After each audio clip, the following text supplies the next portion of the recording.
The Syntergic Theory by Jacobo Grinberg Syntergic 1991. Introduction. I have dedicated 15 years to the creation and development of a novel body of thought which I have called the Syntergic Theory. In this book, I present the conceptual basis of this model of reality. Over the years, I have published a series of books and research articles that have originally attempted to share the evolution of my thinking, but I have never presented the Syntergic theory as a finished and complete product. This book aims to satisfy this desire and purpose of synthesizing, in a single text, a whole theory that by force has to continue to be perfected, but that already appears to be solid and well-founded. The origin of the Syntergic theory was the question as to how the transformation of cerebral activity into sensible experience takes place. The appearance of a percept qualitatively different from neuronal activity and distinct from spatial energy fields. Light, as such, is found neither in electromagnetic fields in space nor in brain activity, intrigued and amazed me at such a deep level of my being, that I decided to devote myself entirely to explore the possibility of explaining this appearance using any useful tool, from pure neurophysiological research to shamanic and mystical studies. In fact, during these 15 years, the search for an answer to the question about the creation of experience and perception has forced me to review, live, and explore areas of human knowledge that are apparently dissimilar and even contradictory to each other, but that in the light of the question I asked myself, have seemed to me complementary and mutually enriching. In this way, studies and conceptions of contemporary quantum mechanics, psychophysiological approaches, elements of Jewish and Christian mysticism, developments of Buddhism and Hindu yoga, and the experiences of Mexican shamans have contributed the pieces of a vital and fascinating game of beads that, as in the masterful novel by Hermann Hesse, has constituted a playful delight that I now intend to share with readers interested in understanding the roots of the creation of any and all possible realities for the human mind. With this work, I intend to share with readers interested in understanding the roots of the creation of any and all possible realities for the human mind. Chapter 1. The Structure of the Space. To the common sense and the bare perception of conceptualizations, space appears as empty and lacking a fundamental structure. This lack, however, is only apparent, since it depends on the brain's inability to decode an energetic organization that surpasses neuronal complexity. This incapacity also manifests itself in the conceptual field when a poorly developed mind is presented with some abstract idea that surpasses it, or when the experience of the other does not have an experiential reference in oneself. Something similar happens in relation to the structure of space, which is presented as invisible and even non-existent for perception. However, the fact that from a tiny portion of space it is possible to decode a visual image with a very high informational content indicates that there is a structure of space capable of including that information. In fact, the human capacity of spatial decoding suggests and indicates that the informational content of the whole universe is represented and concentrated in each of the points of space. For example, we can perceive a starry sky of billions of kilometers of extension, seeing it through a small hole made in a sheet of paper. What we perceive is the information contained in the space of the hole. The same conclusion is reached from the use of optical amplifying instruments. For example, the information from a powerful telescope focused on a distant galaxy is transformed through the visual system of an astronomer into an image with a great amount of details about the stars. What the telescope does is to amplify the information that interacts with its mirror in the observatory space, so that information about distant objects is found in every zone of that space. From the same point, an infinite number of objects can be focused, so that point contains the information about those objects. From these observations, it can be deduced that each point of space contains the total information of the rest of the points, and that there must exist a structure capable of containing such information. Quantum mechanics has baptized this structure with the term lattice. The lattice or latticework must have a colossal capacity of informational inclusion to allow it to contain all the information of the universe in each of its points. The Guarani Indians have wanted to express the same idea using a textile writing.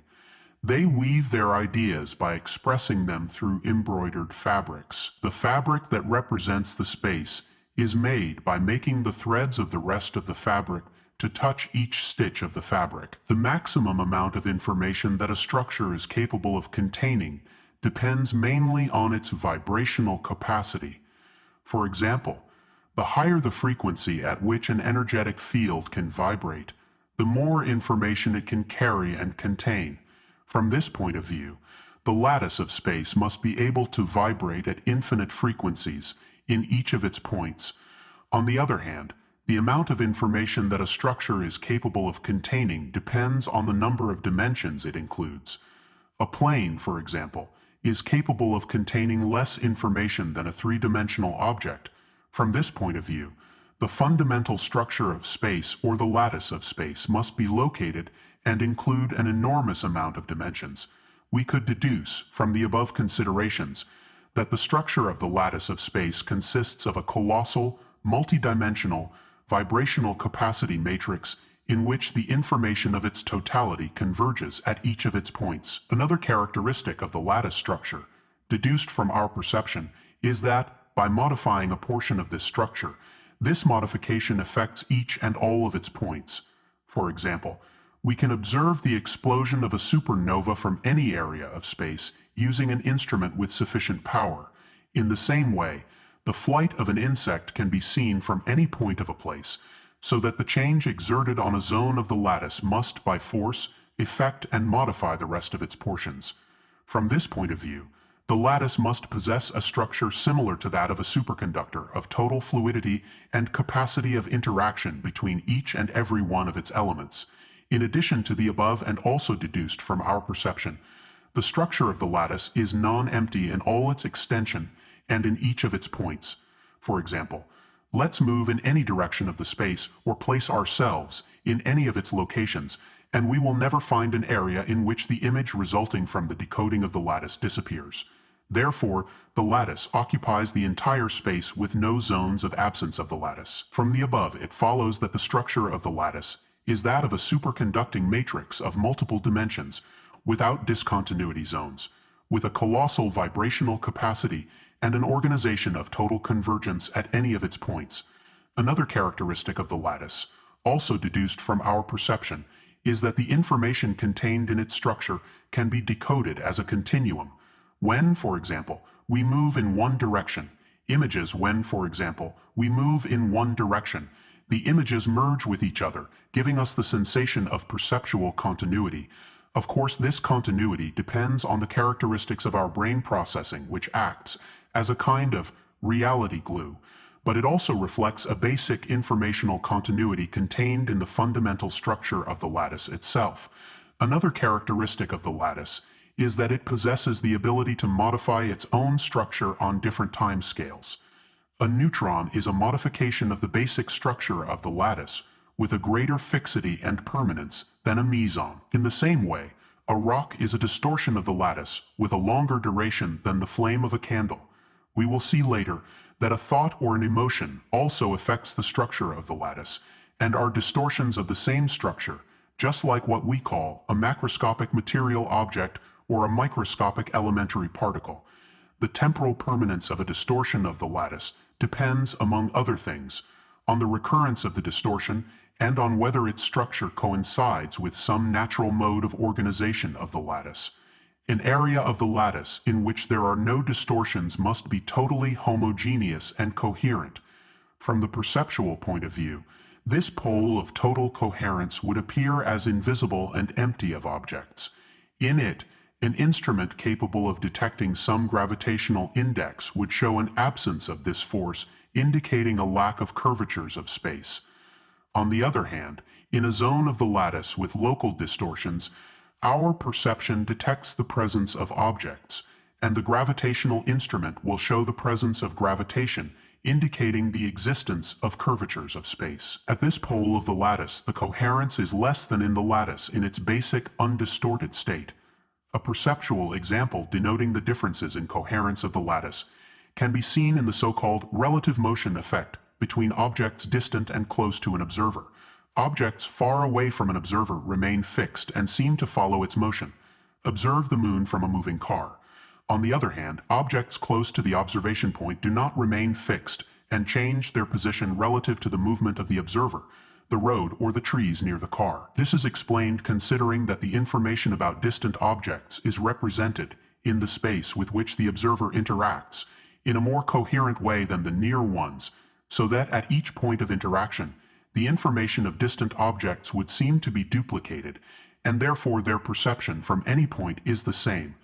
On the other hand, the informational representation in the interaction zone with the lattice of objects close to the observer is not coherent, and therefore each point contains different informational organization, and therefore the perceptual appearance is of change relative to the movement of the observer. The differences of coherence in the informational organization of the lattice are associated with the levels of convergence of the information of each point, in a hypothetical zone of maximum coherence of the lattice. Far from any distortion, each point contains the total information of the universe coherently distributed, because in that zone, the informational convergence is maximum. On the other hand, in the points of the lattice close to distortions of its structure, the angles of convergence of different distortions change, giving rise to a decrease in the similarity of the informational organization of those points, and therefore a lower coherence. In fact, our nervous system detects the changes of coherence of the lattice by manifesting them to our perception as sensations of approaching or moving away with respect to objects and as the perception of speed and acceleration. The zones of the lattice of greater coherence, the Syntergic theory calls them zones of high syntergia, while the zones of lower coherence are called zones of low syntergia. The term syntergia is a neologism derived from the words synthesis and energy. The pole of higher syntergy of the lattice has a structure of maximum coherence, information density, convergence, and homogeneity, and neither gravitational changes nor discrete objects can be detected in it. This is because gravitation and matter are associated with distortions of the basic organization, coherence of the lattice. On the other hand, the low syntergy of the lattice, what we perceive as solid matter, has a structure of minimum coherence, low informational density, minimum convergence, and homogeneity, detecting gravitational forces in it. The lattice in its fundamental state possesses an amazing potential capacity for modification.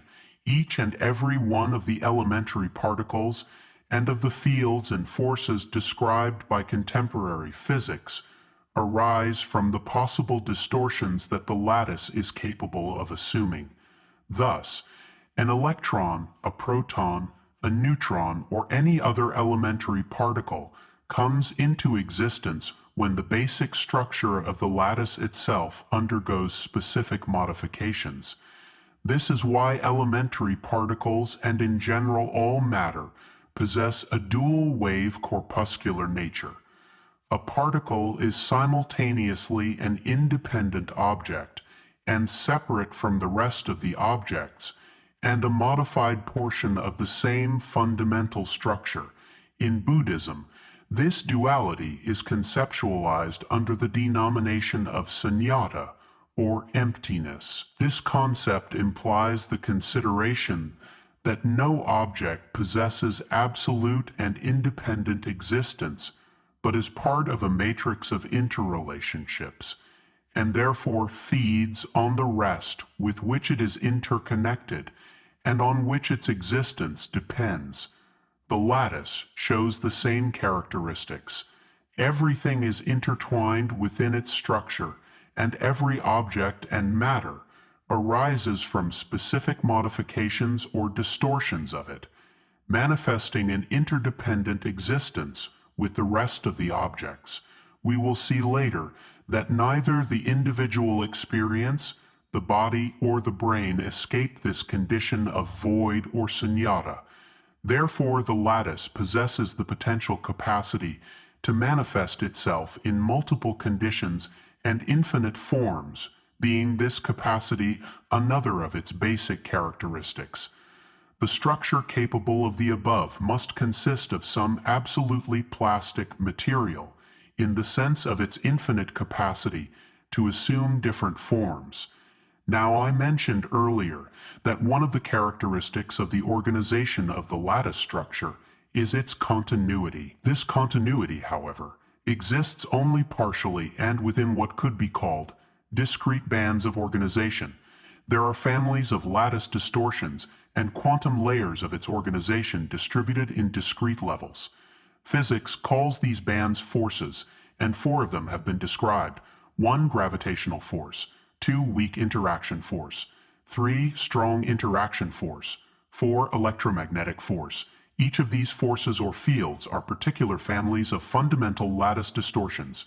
Within each band there is continuity, but from one to the other there is an abrupt step. In this text, and as part of the Syntergic theory, I will call these bands, forces, or fields Syntergic bands. The consideration of the Syntergic bands is essential to understand the existence of the also discrete levels of consciousness, because each level of consciousness is associated with a Syntergic band.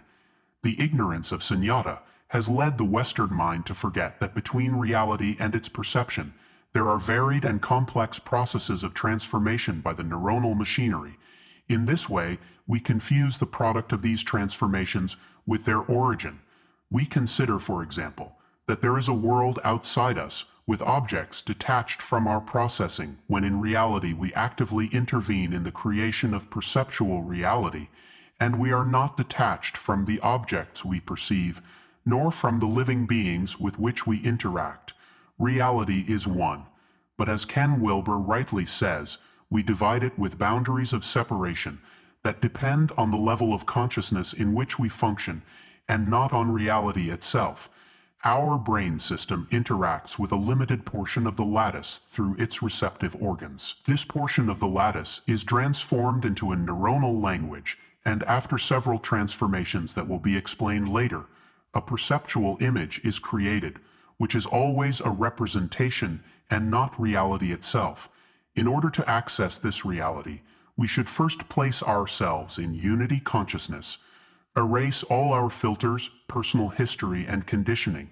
As this possibility is rarely actualized, the reality we perceive, we confuse it with reality. In this way, as space, for our limited perception, appears to us as invisible and objects as separate and autonomous, we consider that reality is constituted by objects external to us, and with absolute existence, when in truth neither objects are autonomous and independent nor space is non-existent.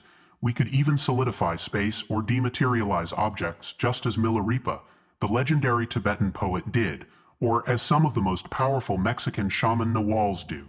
We do not know what is outside ourselves and what stimulates us.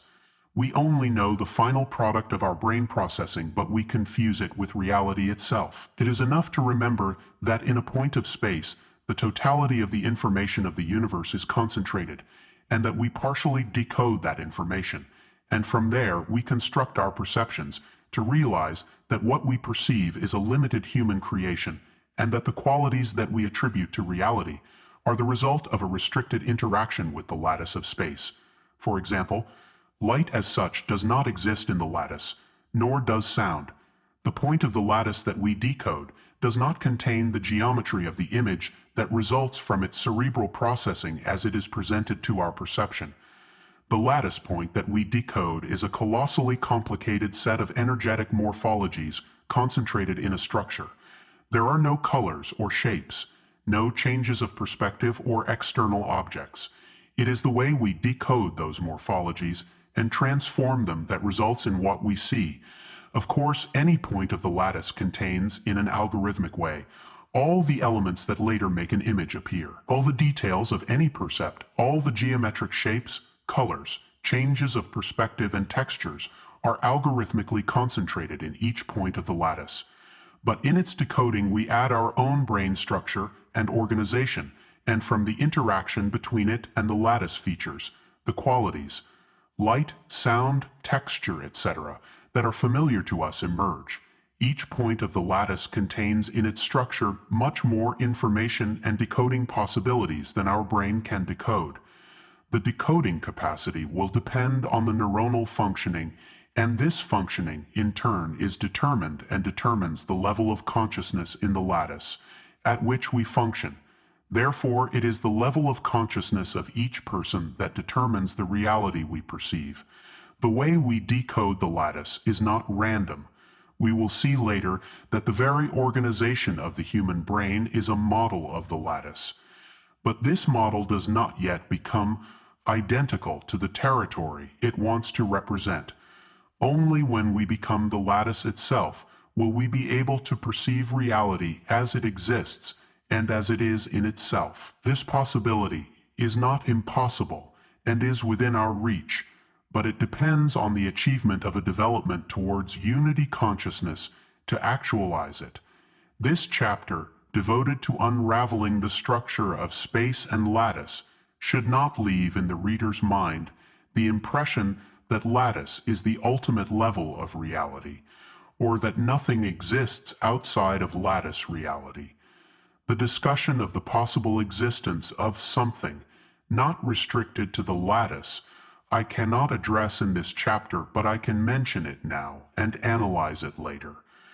For the time being, I will devote the following chapters to the analysis of the transformations that our brain exerts on the lattice until it leads to our perception and images. I will emphasize the decoding associated with the visual world because of all the perceptual levels.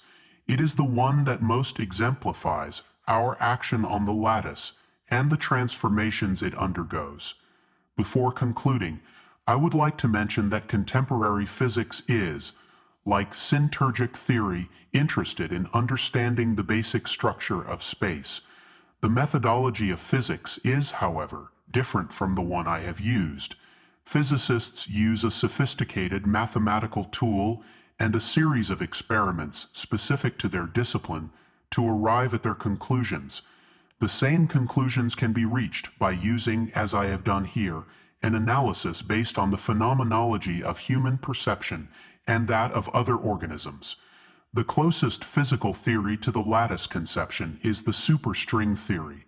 It postulates that beneath the existence of elementary particles is a common reality formed by ultramicroscopic strings, all similar to each other but interacting in different ways, giving rise, depending on the type of interaction involved, to each of the particles and families of elementary particles. The Syntergic theory holds that below the reality of the superstrings there is another even less differentiated level, from which the superstrings arise, and this is the lattice with all the characteristics I have described. Finally, these characteristics still form a restricted repertoire that deserves further investigation and analysis. Chapter 2. The neural field and its structure. The current human brain appears in nature after millions of evolutionary attempts to create an organic structure capable of experimenting and decoding as many syntergic bands as possible. The solution devised to achieve this portentous feat involved the invention of a neuronal machinery capable of mimicking the fundamental structure of the lattice. Of course, this work was not done in a few days, but required billions of years of experimentation. The brain emerged from the lattice itself, as if the lattice in its sublime and absolute unity had wished to create a model of itself, in which it could reflect itself, and thus resolve its infinite solitude. In the unity, there are no companions, since everything is included within the self. If an organic model of the lattice was created, it had to fully satisfy the necessary lattice-like mimicry, that is to say, to possess the same characteristics as its origin, including its capacity to become unique. The Mexican Indians, in their enviable wisdom, intuited the above. Therefore, in the Tzeltal language, the word education is pij wo tes el, whose literal translation is to make another become unique. From a psychophysiological point of view, the creation of the human brain as a model of the lattice proceeded naturally and in stages. First, a biological superconductor had to be invented, capable of transmitting information without losses, and with a formidable capacity to interconnect with and concentrate information from other superconductors. These purposes were fulfilled with the creation of the neuron and its axon. The neuronal body is capable of receiving thousands of contacts through its dendrites, concentrating this afferent information and sending a resulting code through its axon by means of a biological mechanism of superconduction. The axon transmits the code without resistance through saltatory conduction and sodium-potassium pump recharge. This afferent information, in turn, is sent to other neurons who integrate it into a new code that is again transmitted and interconnected. The first brains were constituted by very few neurons, and therefore were very poor in their capacity to mimic the lattice, since throughout evolution, the only constant structure that has remained unchanged is the lattice itself. Its organization acted and continues to act as an extraordinary reference point. For this reason, Tibetan wisdom has devised a meditation technique, the Mahamudra, whose object is the direct perception of the immaculate and self-fulfilling origin of any thought and experience. That is to say, the contact with the basic structure of the lattice. As a result of a colossal repulsive force that the lattice exerts on its distortions, trying to make them return to their origin, and of another force, no less powerful but of opposite sign, which drives the same distortions to join together and increase their complexity, and from the primitive brains, the present human brain arises with its 12 million neurons and with a capacity of internal interconnection whose combinatory possibilities are similar in number to the total of elementary particles of the whole universe.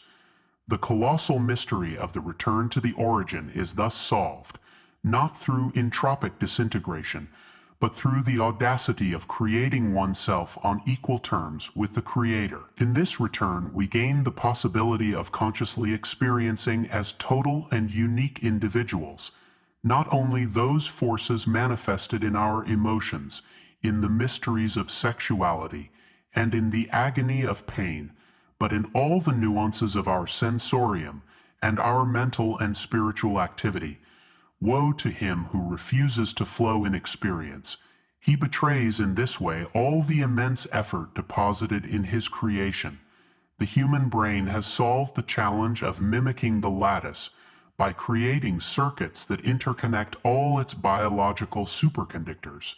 These circuits are, moreover, destined to decode the syntergic bands through a procedure that globally could be called neuroalgorithmization. On the other hand, the capacity of qualitative experience has been resolved through a cerebral mechanism of direct interaction with the lattice, which the Syntergic theory calls neuronal field. Neuroalgorithmic decoding allows us to think, conceptualize, speak, and philosophize. The neural field grants us the grace to experience. The neuroalgorithmic system is digital. That of the neural field is analogical. I will begin by analyzing the neuroalgorithmic system, describing its operations and results, and then I will talk about the neural field and its structure. Neuroalgorithmic decoding. The human retina is a mechanism of neuroalgorithmic decoding of the lattice, and therefore I will use it as an example. Endowed with more than 300 million receptors that transform the electromagnetic fields of photons into generating electric potentials, constituted by at least 3 layers of interconnecting cells that are as many levels of neuroalgorithmic decoding and a million output axons, the retina transforms a portion of the lattice into an electric code in at least 1 million two-dimensional channels, which penetrates to the rest of the visual structures of the brain. Each axon of the optic nerve concentrates in a digital electrical code the information coming from hundreds of retinal receptors. These converge the information originating in the lattice to a layer of bipolar cells, which in turn converges to a third layer of ganglion cells. Each ganglion cell receives information from several bipolar cells, which in turn incorporate information from dozens of receptors. the output of the ganglion cells, the axons of the optic nerve, concentrate in a unified code, the information that originally activated in a dispersed form a set of receptors. Any code that concentrates information concentrates it in an algorithm, because an algorithm is a formula or code that concentrates information coming from different sources. The retinal mechanism of algorithmization creates in the axons of the optic nerve a neuroalgorithm that through 1,000,000 channels concentrates the information coming from more than 300 million receptors. This code is discrete because it is made up of electrical pulses of milliseconds in duration, forming complex temporal patterns. Thus, 1,000,000 digital patterns contain the neuroalgorithmization of the information contained in a tiny portion of the lattice. Neuroalgorithmization by convergence causes a neuronal population to concentrate information from a vast cellular territory, in the same way that a point in the lattice concentrates information from the rest of the lattice. Neuroalgorithmic information coming from the retina must be decoded in order to result in a visual image. This task is performed by a thalamic nucleus and then by the cerebral cortex. In the latter, neuroalgorithmization processes by convergence mixed with divergent processing continue. Neuroalgorithmic codes are able to concentrate in a restricted neuronal population the information of billions of neurons, and thus mimic the informational convergence of the lattice. Neuroalgorithmic codes of the visual system interact with codes of the auditory system and other systems. These interconnections activate in the polysensory association cortexes, second and third order neuroalgorithms, concentrating even more information. A neurosyntergic continuum of the brain, similar to the syntergic continuum of the lattice, can be abstracted in which the lower neurosyntergy pole is located near the surface of the receptors, and the high neurosyntergy pole is located in the polysensory structures of high neuroalgorithmic level. As in lattice, the low brain neurosyntergy pole is less coherent and of minimal convergence compared to the high brain neurosyntergy pole. In the high neurosyntergy pole, abstract thinking, conceptualization, and language occur, while the low neurosyntergy pole is associated with much more concrete processes. As in the lattice, the high neurosyntergy pole contains greater informational density, vibrates at higher frequency, is more coherent and more convergent than its lower neurosyntergic counterpart. Likewise, the higher neurosyntergy pole contains a greater number of dimensions than the lower neurosyntergy pole due to the polysensory character of the former and the unisensory character of the latter. A high neurosyntergic neuroalgorithm incorporates a longer processing time so that the functions associated with its activation imply an expansion in the duration of the present. This expansion means that in the high neurosyntergic neuroalgorithmic code events belonging to different temporal orders are included and concentrated.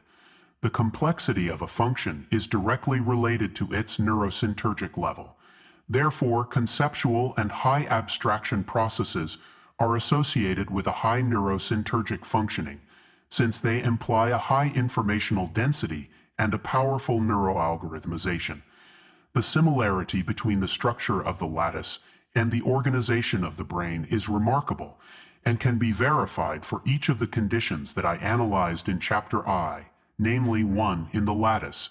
An informational convergence is observed at each of its points. In the brain, the convergence starts from the receptor structures and becomes noticeable in the polysensory portions of high neuroalgorithmic capacity. In them, a high inclusion code algorithmically concentrates information coming from the rest of the system. 2. The modification of any portion of the lattice affects and is represented in each and every one of its points. In the brain, Schwartz and Ramos performed an experiment in cats, demonstrating that single-cell response patterns in neurons recorded in different portions of the brain were correlated with learning.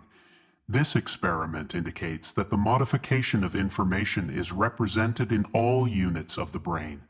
E. Roy John's experiments also support this conclusion. Thus, as in the lattice, In the brain, the modification of one of its portions affects all the others. 3. The relationship between informational coherence and the phenomenon of relative motion in the lattice is also observed in the brain.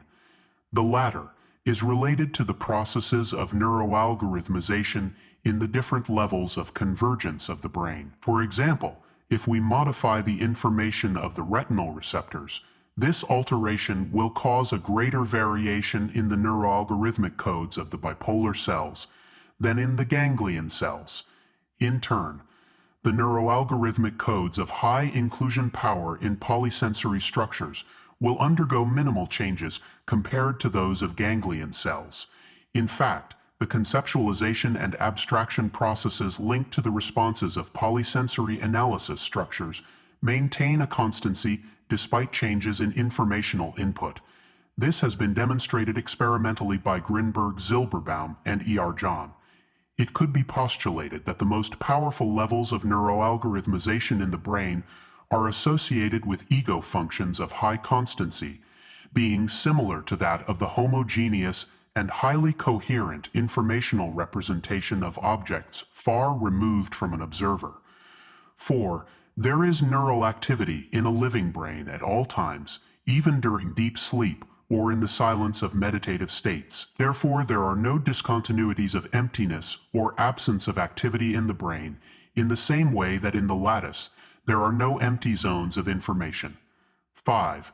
The lattice shows a colossal plasticity in the sense that from its basic structure distortions are activated in infinite number.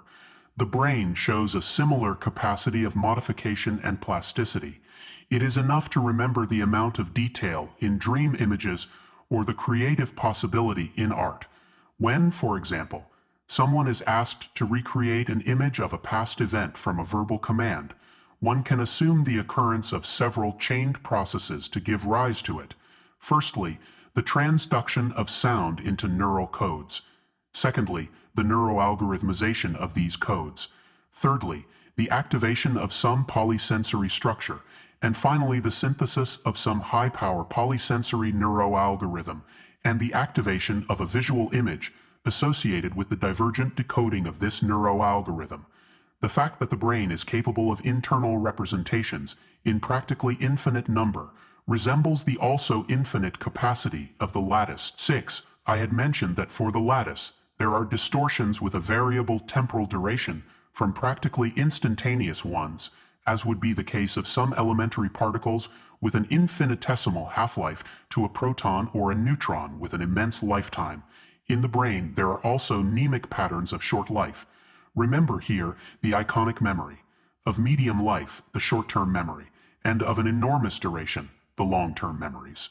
As in the lattice, the temporal duration of the brain is associated with the recurrence of its patterns and with the naturalness of the patterns and their meaning. 7. There are different levels of brain coherence in the same way that they exist in the lattice.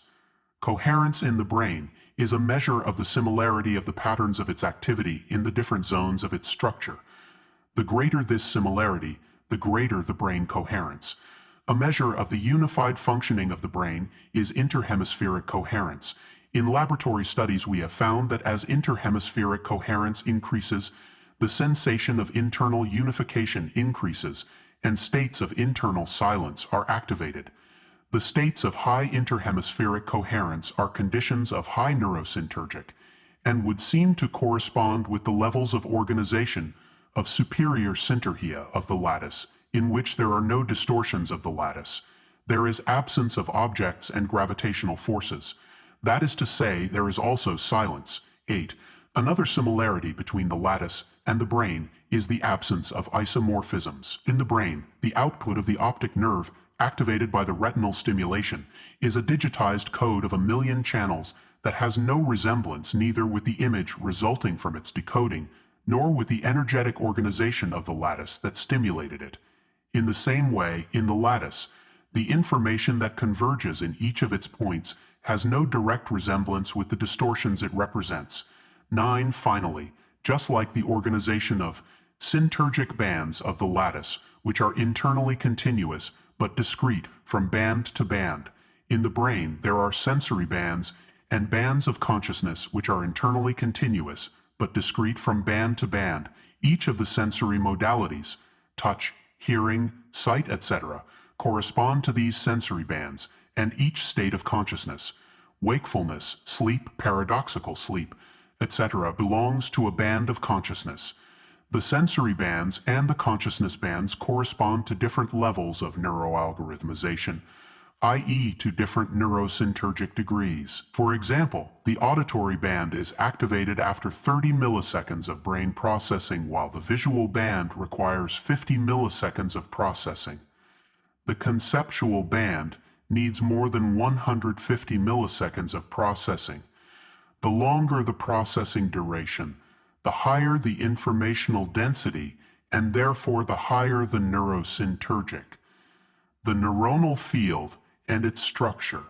The structure of the brain as a whole is a complex macrodistortion of the lattice, and its activity distorts the same lattice that gives rise to it.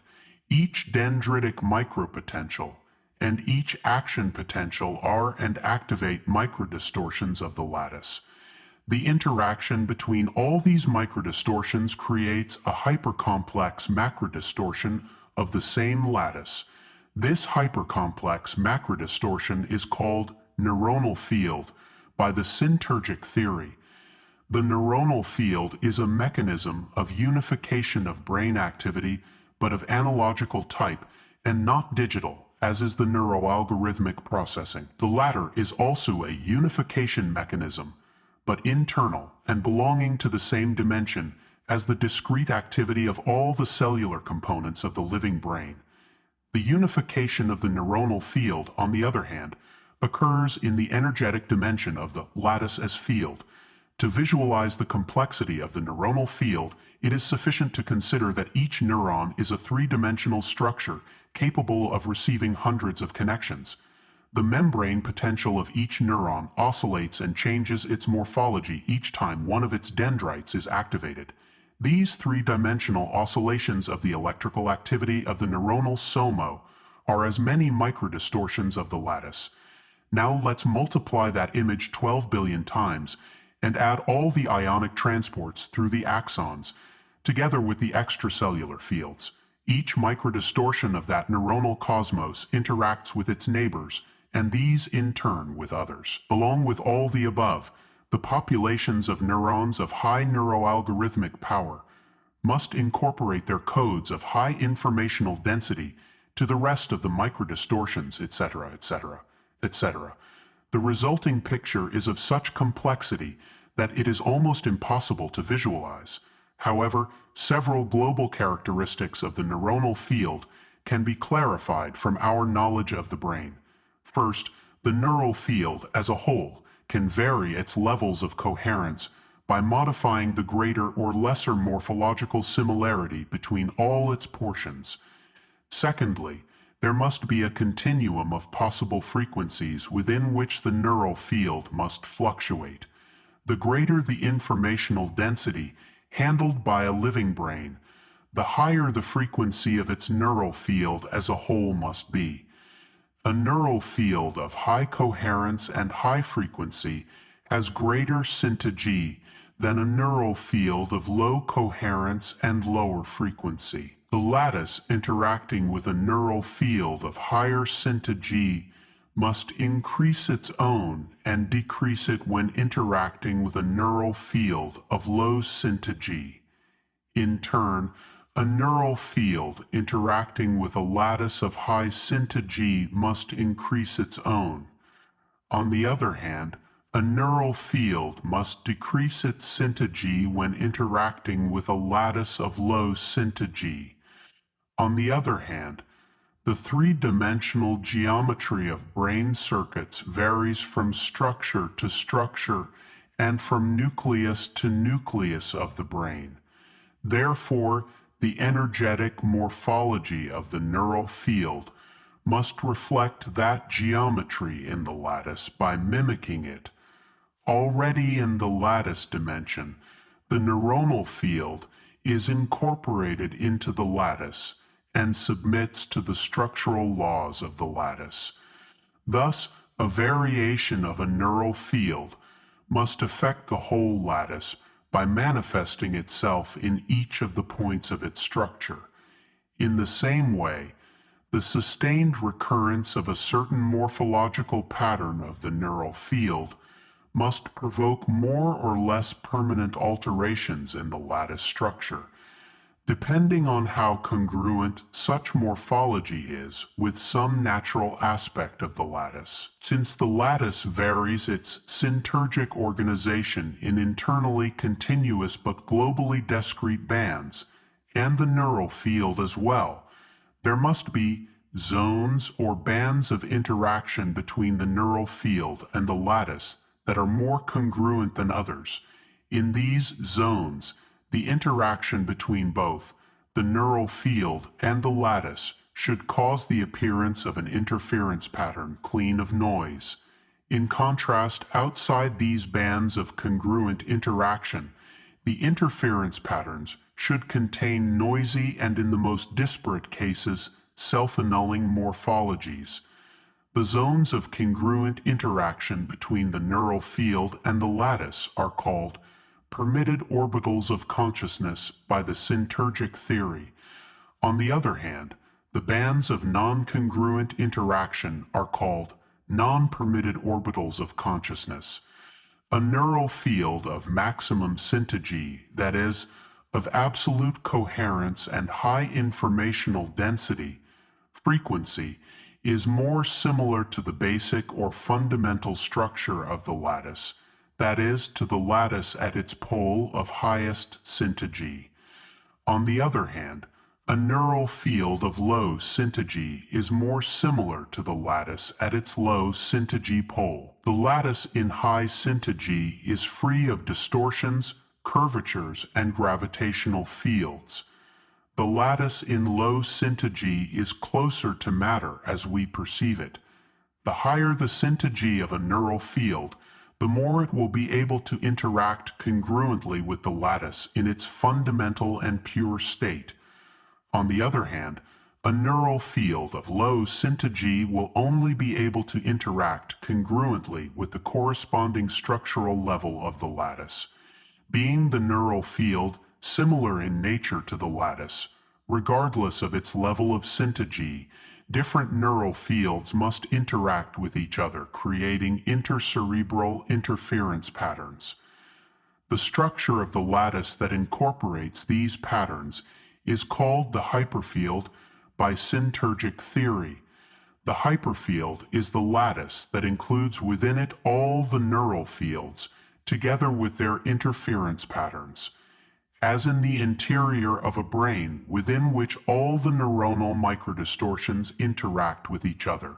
So it must happen within the lattice for the interactions between all the neuronal fields. In this way, the hyperfield would be equivalent to a planetary neural field whose global structure depends on the matrix of intercerebral interactions. It could be conjectured that the planetary division into countries, cities, towns, villages, etc., determines a particular hyperfield organization, which is represented throughout the length and breadth of the lattice and in each of its points. The hyperfield also incorporates within its structure the neural fields coming from non-human brains. This hyperfield is called expanded hyperfield by the Syntergic theory. The brain mechanisms of lattice decoding are also sensitive to the human hyperfield and the expanded hyperfield. The possibility of decoding the lattice and both hyperfields depends on the neuroalgorithmic capacity of a brain. If an organization exceeds in its syntergy the neuroalgorithmic capacity of a brain and the syntergy at which its neural field is able to function, that organization will not be perceived. Only that which does not exceed the cerebral capacity of neuroalgorithmization and the syntergy of a neural field is perceived. The capacity of neuroalgorithmization depends on the existence or not of coding errors. If they exist, this capacity will be limited by them. A brain free of coding errors will be able to decode syntergic bands that another brain with coding errors will not be able to decode. All consciousness development techniques, such as meditation and psychotherapeutic practices, aim at increasing the neuroalgorithmization capacity of the brain, thereby raising the syntaggy of the neural field. An elevation of the syntergia of the neural field implies an expansion of the consciousness and an incorporation into the human consciousness of a greater number of syntergic bands. This incorporation is an approach of the individual consciousness to the consciousness of unity. Chapter 3. The experience as a result of the interaction between the neural field and the lattice of space. Paradoxically, since man has assigned to matter the role that corresponds to consciousness as the origin of all things, he has lost the possibility of explaining his own experience when his motivation was precisely to understand it. It is not possible to understand sensible experience by attributing its emergence to an energetic field or to the interaction of several inanimate fields unless the matter-consciousness dichotomy is unified, and consciousness and not matter is postulated as the first datum and starting point. From this point of view, consciousness is a proper attribute of the lattice, and therefore of all its distortions, including the neural field and both hyperfields. Also from here, it can be postulated that the syntergic bands are true orbitals of consciousness. The consciousness exists along all the syntergic levels that the lattice is able to assume, but its quality depends on the complexity, coherence, informational density of each one. Thus, the lattice in its basic, undistorted state is pure consciousness, while the hyperfield and all its bands are human consciousness and all its attributes. For example, human auditory consciousness arises when the lattice is distorted by a neural field that emerged from a 12 billion element brain with a density of interactions that requires 20 to 30 milliseconds of processing. In contrast, the human visual consciousness appears when the brain manages to activate a neural field of an informational density and a syntaggy that need a minimum of 50 milliseconds of neuronal interactions. Not only the informational density and the processing time make one sensory quality different from another, but also the three-dimensional geometry of the activated brain structure. Thus, the visual neural field contains the three-dimensional morphology derived from the activation of the occipital cortex, while the auditory incorporates in its energetic structure the geometry derived from the neural circuits of the temporal cortex. Due to its morphology, informational density, coherence, and its syntergia, the visual neural field is able to establish a congruent interaction with a similar syntergic organization of the lattice, contained in one of its bands. We experience the resulting lattice interference pattern as the visual world qualitatively different from the sound reality, which results from the congruent activation of an interference pattern in another syntergic band. The different qualities of consciousness are known only by direct experience, but the realization of their existence depends on their adequate neuroalgorithmization. Neither consciousness itself can be defined, nor its qualities can be recognized through a theoretical explanation of its energetic components. Such an attempt is, in advance, destined to the same failure and frustration as that which results from the attempt to explain to a blind man what light or sound is to a man born deaf. The qualities of consciousness can only be known through their direct experience, not only for obvious reasons, but also because they belong to and are situated on an axis of evolutionary development to which one must belong, and on which one must be situated in order to have access to the experience of the corresponding quality of consciousness. This evolutionary axis has a direction which was masterfully explained by Teilhard de Chardin with the concepts of complexification and centrality. According to this thinker, evolution has an ascending sense and is directed towards a hypothetical omega point, which acts as a strange attractor of the ideal future of the hyperfield. This same axis of complexification and unification is the one that has determined the union of several elementary particles giving rise to an atom, of several atoms giving rise to a molecule, of several molecules giving rise to a protein, of several proteins giving rise to an elementary cell, of several cells resulting in a tissue, an organ, and an organism. The human brain would seem to be the most recent achievement of this process. In it, the procedures of complexification and unification are accelerated vertiginously by its capacity of neuroalgorithmization and creation of neural fields of high syntagy. From the brain, nature has an instrument of increase of complexity and centrality given by an internal mechanism, thus saving the colossal work and the time required to create new species. The omega point is located in the lattice itself, and when a brain manages to mimic it, it will obtain the colossal gain of the consciousness of the pure consciousness. It seems to think that man voluntarily decided to lose the paradise of the unconscious unity with the lattice in order to gain the paradise of the conscious unity with the same lattice. In this loss and gain, God acted as an accomplice because of his desire to be accompanied by someone of the same boldness and height. The success in this masterly adventure is yet to be seen.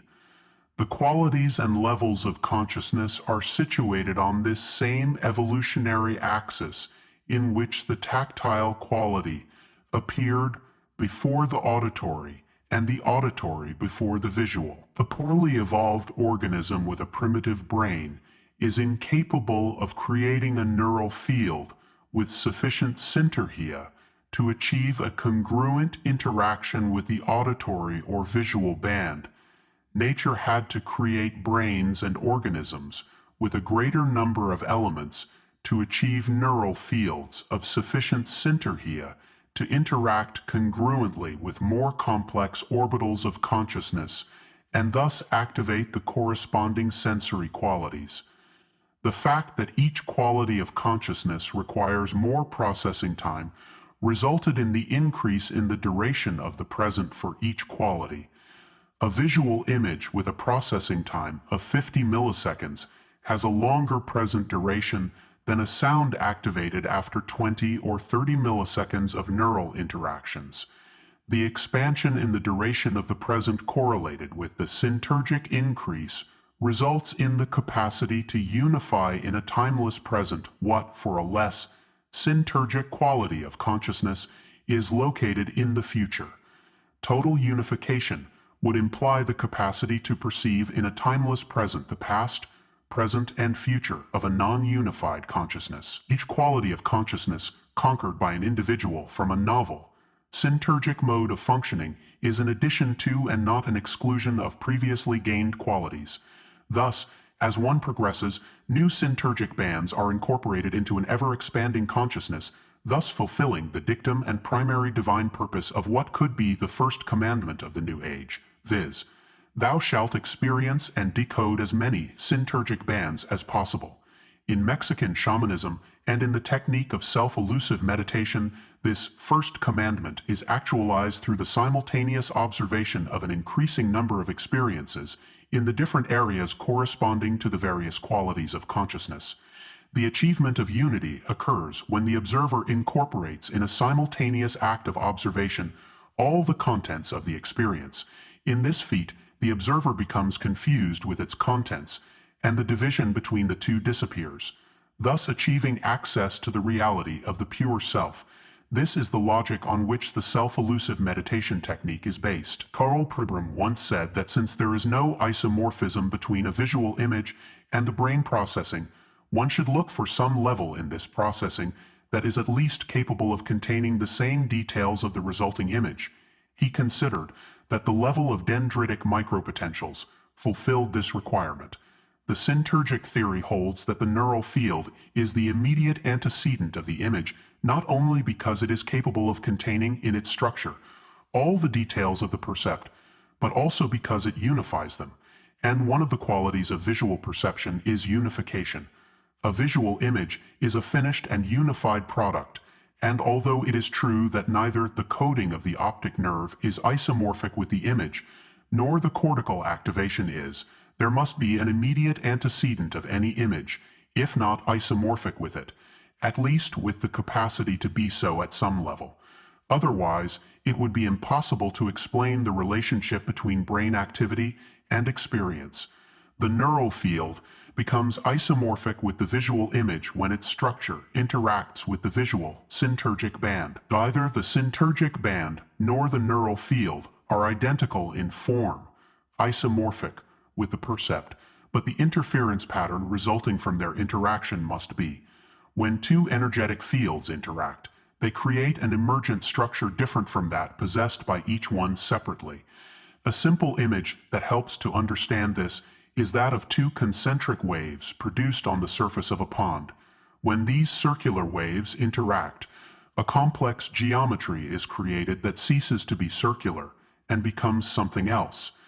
Something similar but of an infinitely higher order of complexity must happen in the interaction between the neural field and the lattice. The resulting interference pattern, besides being three-dimensional, has syntergic characteristics that are found neither in the isolated neural field nor in the lattice by itself. If an image results from this pattern, there must be a moment immediately prior to the emergence of the image in which the energetic dimension of the lattice assumes the same form as the image. This isomorphism indicates that what we see is actually the interference pattern activated by our neural field in interaction with the lattice. So it is not metaphorical to state that we live inside a kind of bubble of perception, recalling here Carlos Castaneda, and that we are immersed inside our own brain, observing the inner wall of its expansive movement. One wonders if a perception from outside this wall is possible, and what could be the resulting image, and the answer lies in the very existence of the observer.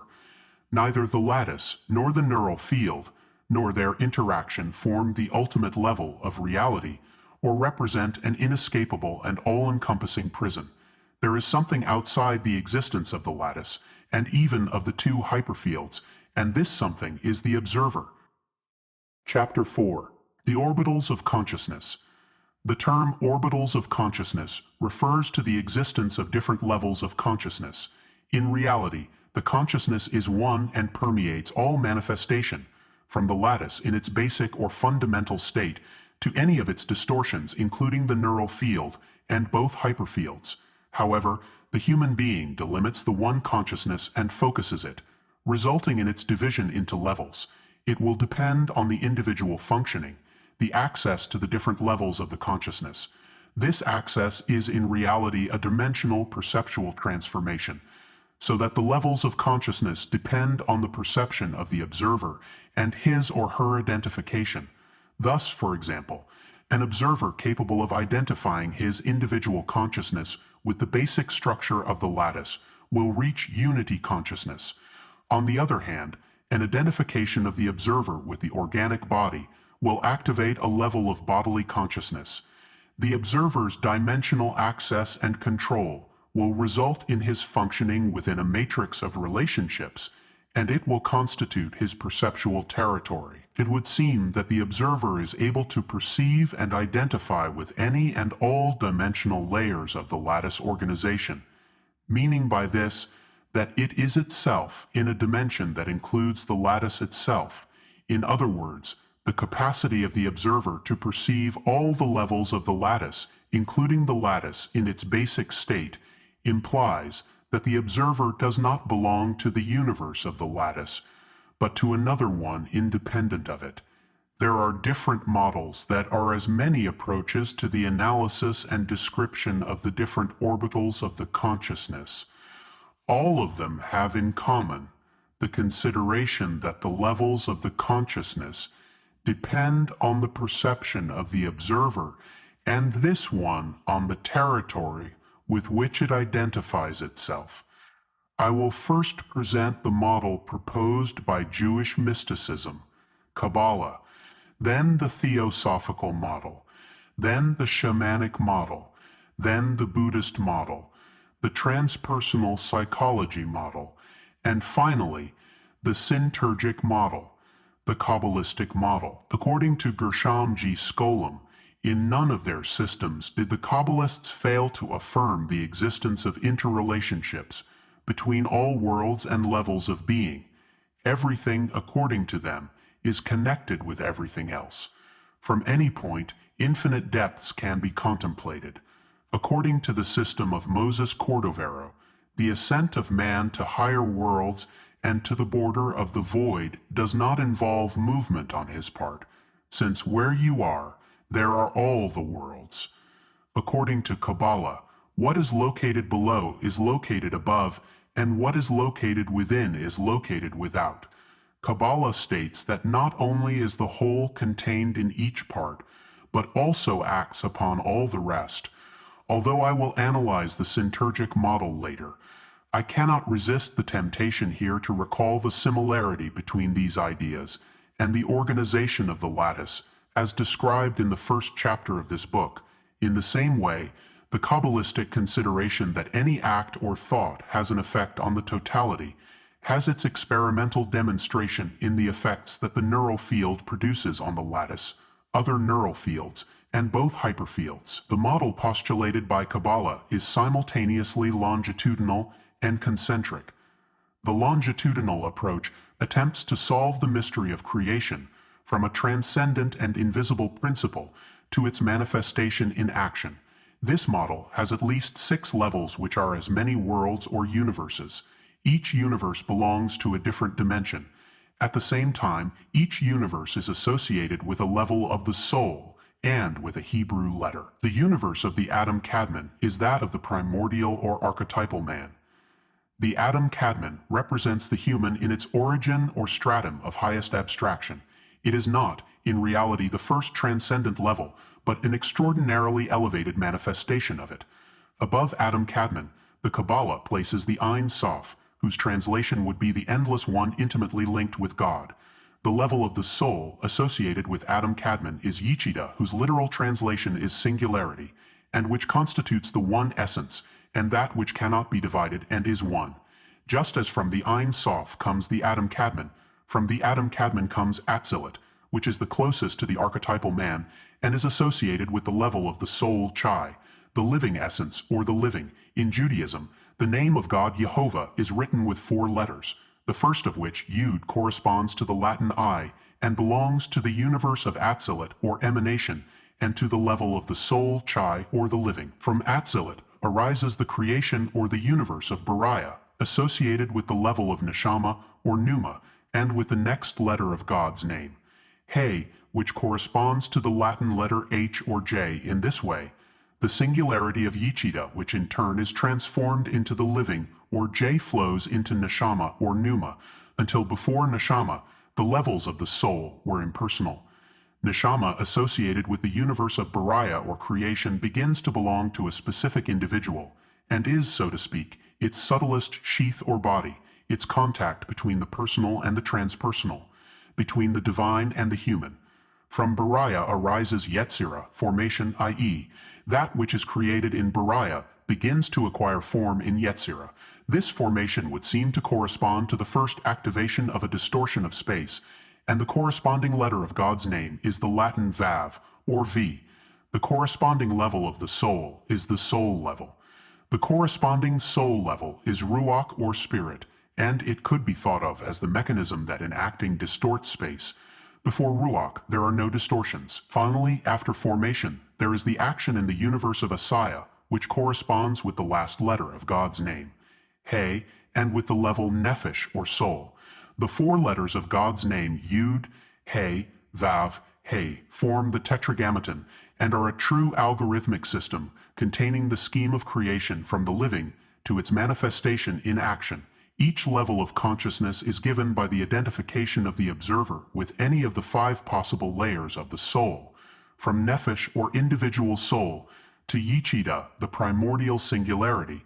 This Kabbalistic model is longitudinal because each level of it comes or is born from a precedent and gives rise to a consequent in a chain that begins in a singularity which acquires life, pneuma, spirit, and finally soul. The concentric model of the Kabbalah is known as the scheme of the Sephiroth, and 10 of them have been described, forming the tree of life. Each sephira is an attribute or quality of consciousness and constitutes an emanation from the Ein Sof. The longitudinal model is imbricated within the concentric model because each sephira manifests through a process of emanation, creation, formation, and action. This process can be experienced using Kabbalistic meditation techniques. For example, Rabbi Joseph Zah devised a color meditation in which sustained concentration on a specific color, associated with a chakra, activates the quality of consciousness of that sephira. Another technique is to concentrate attention on the Hebrew name of the sephira or its attributes, until these begin to be experienced. Some Kabbalists have associated the different Sephiroth with the parts of the human body. The extremes of the Sephirot, Keter and Melchit, refer to 2 extreme levels of consciousness, Keter the highest and Malshu its manifestation. The pattern of the Sephirot is concentric because each sephira is contained within the next, like the layers of an onion. However, it is also longitudinal in the sense that there are linear connections between each layer. Moreover, each universe from Atzilut to Asaya can be divided into 10 layers, corresponding to the Sephirot of that Kabbalah considers the existence of a luminous center linked to the Ein Sof, whose light illuminates each sephira in each universe. It will depend on the inner cleanliness of the individual, how much obstruction exists between his consciousness and the light. The less internal dirt there is, the more luminosity will arrive, and vice versa. An individual with an intense internal problem will act as possessing veils of obstruction for the light. In this conception, each sephira is an emanation of the light of the Ein Sof. Most, if not all, of the practical techniques of Kabbalah are aimed at purifying the veils, so that the light will not encounter obstructions. In turn, each sephira acts and is a kind of vessel or container of an attribute of the light, coming from the Ein Sof.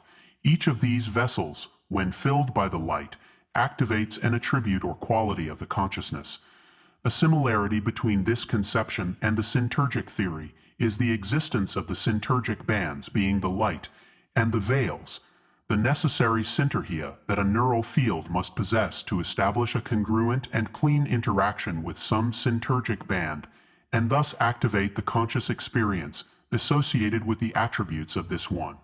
According to the Kabbalah, and in accordance with the Syntergic theory, the light never disappears, but the veils of obstruction can filter it so much that its luminosity may not be enough to fill some vessel. In the Syntergic theory, it is considered that the Syntergic bands always exist, waiting for some neural field to acquire enough Syntergic power to interact congruently with them. The Theosophical model. Theosophy has its contemporary origin in the writings of Madame Blavatsky, who founded this current of thought that was enriched by the studies of Annie Besant and Leadbeater, among others. According to Theosophy, we possess different bodies, each of which is associated with a level of consciousness. These bodies are 7 in number. 1. The physical. 2. The etheric. 3. The astral. 4. The mental. 5. The spiritual. 6. The cosmic. And 7. The nirvanic. According to Rajneesh, not only is the consciousness different in each of the bodies, but also the quality and contents of the dreams. The consciousness will vary depending on the identification of the observer with one or another of the bodies. It is important to mention that the denomination body refers to an organization or structure belonging to a certain dimension of space. The existence of 7 bodies would imply the existence of 7 dimensions, an experimental procedure that exemplifies the existence of structures belonging to different dimensions is cymatics. In it, 2-dimensional patterns are created when a fine powder placed on a metal plate is set to vibrate by a sound of a certain frequency. When the frequency of the sound is increased sufficiently, the pattern becomes 3-dimensional. We have here 2-dimensional bodies resulting from the interaction at different frequencies between a vibrational field and a medium. One 2-dimensional body and the other 3-dimensional. The theosophical bodies would seem to be located in this same condition of being stable structures located in different dimensions. We will see later that the syntergic bands and their congruent interaction with neural fields can be conceived from a similar perspective. In the same way could be understood the Sephiroth, the Kabbalistic universes, and the levels of the soul. The first body is the physical, and its structure is organic. Its organ of thought and experience is the brain as we know it. It is limited by time and space, and is a hypercomplex and stable distortion of space. Its level of consciousness is 3-dimensional. The second body, etheric, is, according to theosophy, more subtle than the physical and remains invisible to it. It is capable of traveling through space, leaving, so to speak, the physical body, and its perception is more direct and subtle than that of the latter, since it does not require organic receptors to decode the structure of the lattice. The perceptual action of the etheric body could explain the extraocular vision in which trained children are able to perceive the visual world without the use of their retinal receptors. The etheric body is more linked to the neuronal field and the lattice, and has a structure that is more energetic than cellular. The dreams of the physical body are in causal correspondence with brain activity and can be stimulated by activating the organic receptor mechanisms. On the other hand, dreams of the etheric body correspond to etheric stimuli, also located in the structure of space. Thus someone can dream that he flies and actually does so because the movements of the etheric body are not bound or restricted by spatial gravitation. According to Rajneesh, the so-called spiritual visions correspond to the etheric body and are etheric dreams. The etheric body includes space within its field of action. That is, it frees itself from spatial restriction, and space ceases to be an obstacle to its action. Thus, the spatial dimension in which the etheric body acts is incorporated into its interior, while that same dimension remains external to the physical body. The astral body incorporates not only space, but also time. Like the etheric body, the astral body can be located in any zone of space, but has no limit to travel to the past, even remote. The astral body, according to Rajneesh, is capable of remembering previous lives and corresponds to Jung's collective unconscious. From the syntergic point of view, the physical body is linked to the brain, the etheric body to the lattice, and the neuronal field, while the astral body identifies more with both hyperfields, but without being able to transcend them. The mental body incorporates, besides the temporal dimension towards the past, the future personal time. It is, so to speak, in a dimension in which time and space are unified.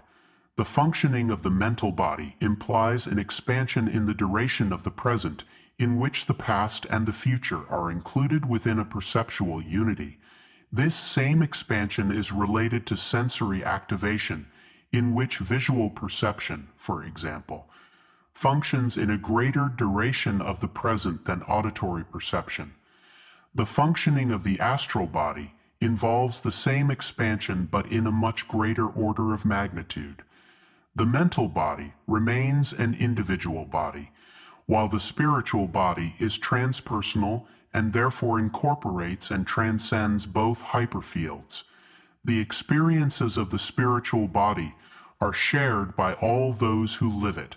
It is a body of the species and not of a particular individual. The cosmic body is the preamble to unity consciousness. This body transcends space, time, individuality, and the conscious-unconscious dichotomy. From the perspective of the cosmic body, everything possesses consciousness. The nirvanic body cannot be described because language no longer exists in it. It is equivalent to unity consciousness and a complete identity between the neural field and the basic structure of the lattice. The shamanic model. The shamanic model is bifactorial, that is, it considers the existence of two general levels of consciousness. Some shamans call these two realms, the visible world and the invisible world. Other shamans call them the tonal and the nawal. The visible world is equivalent to the tonal and refers to the level of everyday consciousness. On the other hand, the invisible world or nawal refers to a level of consciousness only accessible to the seers. The Ogaroim shamans of the Sierra Tarahumara speak of the coexistence of three spirits in each person, denoting the presence of at least three levels of consciousness. The invisible world for the graniceros of the state of Morelos in Mexico is populated by astral beings that defy gravity and travel through space doing helpful work. The shaman can have access to that subtle realm by acquiring in his contact with the other level of consciousness. Some Mexican shamans are able to penetrate into mediumistic trance states, changing not only their usual personality, but manifesting a knowledge that does not belong to the level of everyday waking consciousness. The lineage of the shaman Nawal Don Juan Matus of Sonora has developed a whole model about consciousness and its levels. In this model, perception appears as a result of the alignment of two systems of emanations, one external to the body and the other internal. The body referred to in this model is not the organic body, but a luminous energetic body that is visible to a seer. The alignment of emanations is modulated through the action of a focalization mechanism that Don Juan Matus calls the lace point. This is located on the surface of the body or luminous cocoon and, depending on its position in the body, aligns different bands of emanations, giving rise to perceptions of alternative realities. The levels of consciousness depend on the depth at which the point of embedding is located. The similarity between this model and the Syntergic model, which states that perception arises as a result of the congruent interaction between a neural field and the space-time lattice, is obvious. One of the common characteristics of all authentic shamans is their capacity for direct communication, which allows them to know, without the use of verbal instruments, the state of consciousness of those who visit them. This capacity indicates that the shaman's neural field is in the possibility of fluid interaction with other neural fields, and with the capacity to decode them. In the same way, the shaman seems to be able to decode and directly experience both hyperfields.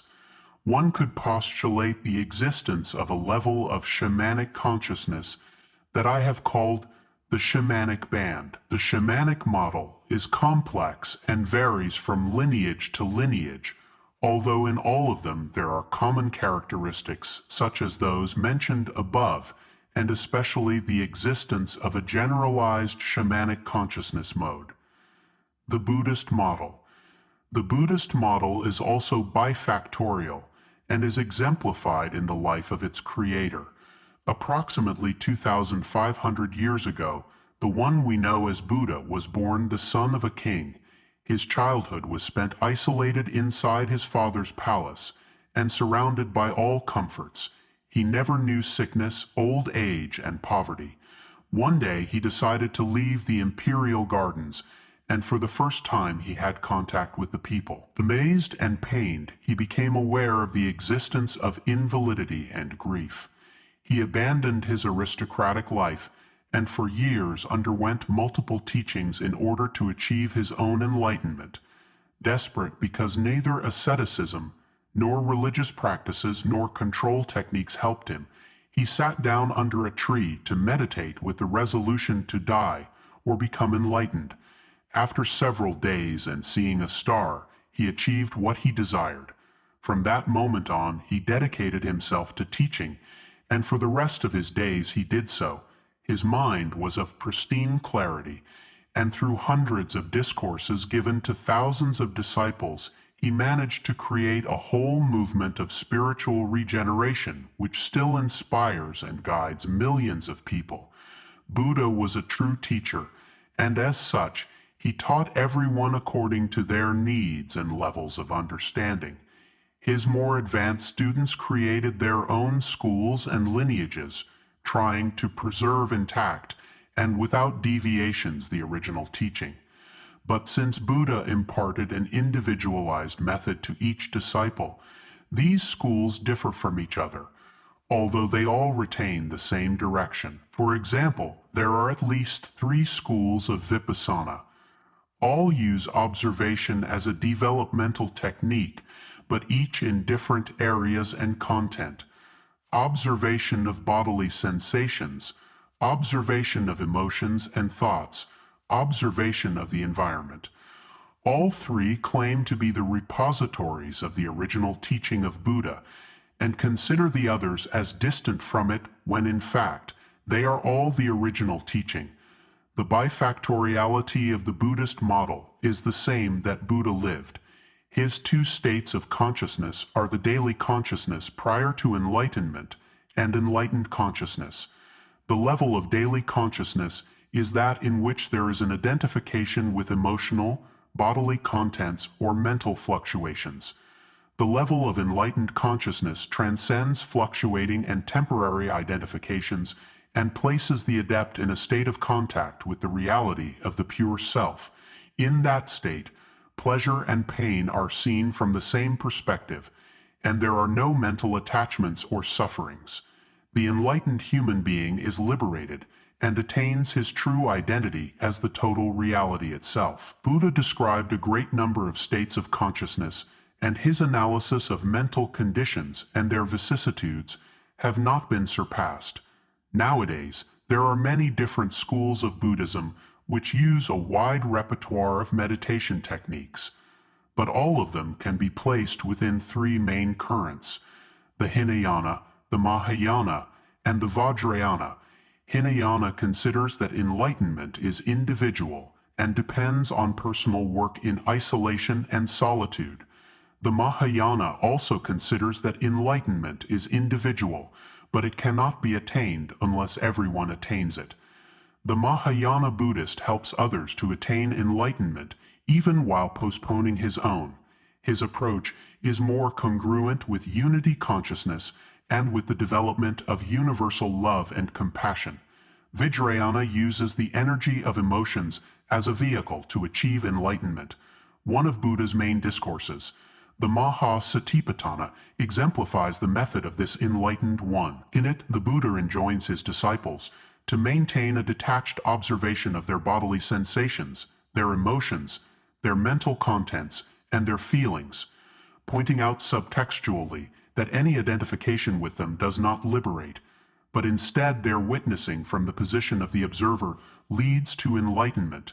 In the Sarangama Sutra, there is another indication in the same sense. Here, the existence of different strata or levels of consciousness is mentioned. Each level is lived as the ego of the preceding level, and becomes the content of the consequent level when the latter is reached. In this model, the fundamental consideration is the non-existence of an absolute ego state and the idea that what makes one advance from level to level of consciousness is the inclusion of contents of experience within a process of inclusive observation. These considerations clearly coincide with the description of the processes of neuroalgorithmization discussed in the preceding chapters. On the other hand, one of the most cherished concepts in Buddhism is that of sunyata, or emptiness. Sunyata is understood as the idea that neither objects nor the self possess absolute and independent existence. On the contrary, everything is part of an interdependent matrix of relationships.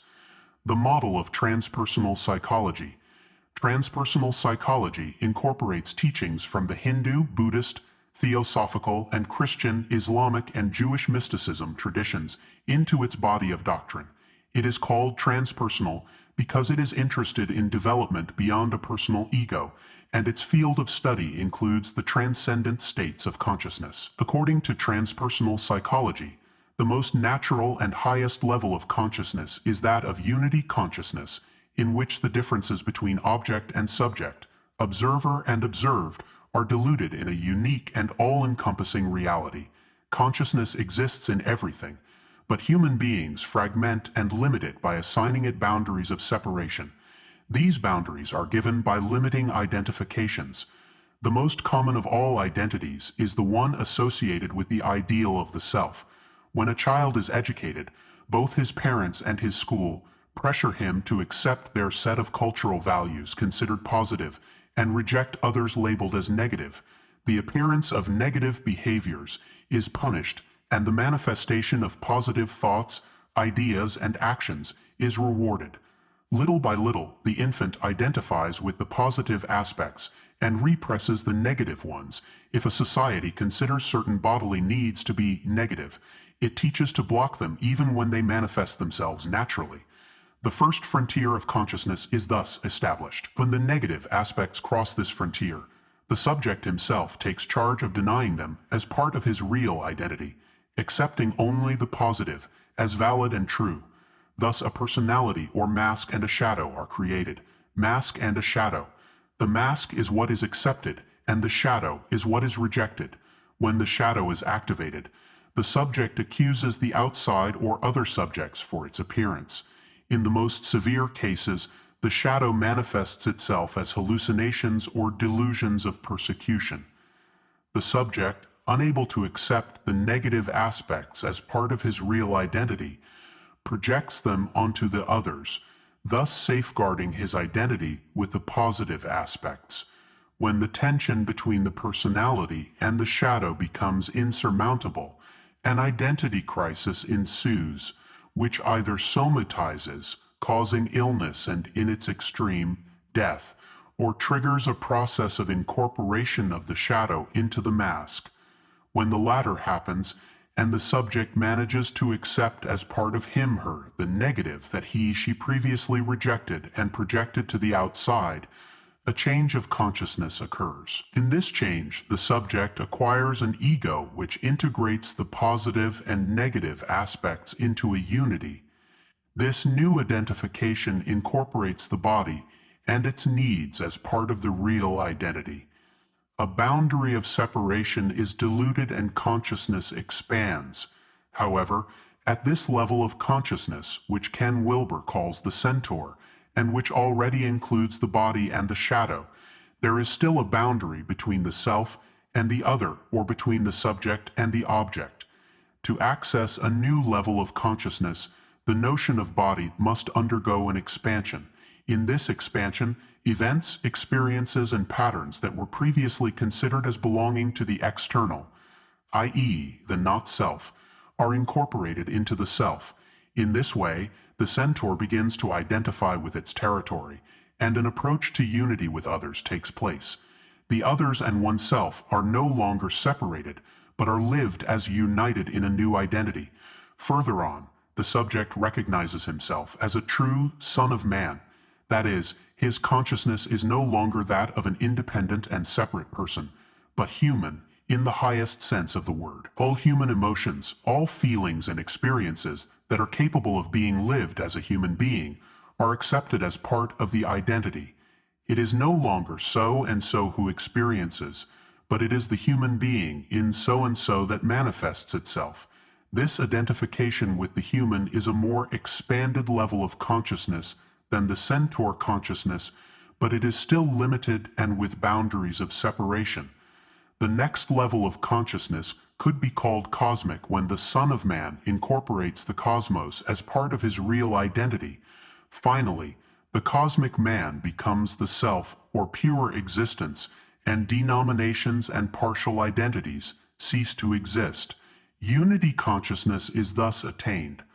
All levels of consciousness are associated with layers of identification, and with fainter and fainter boundaries, until the last division is broken and one lives experiencing that which has no name as the true.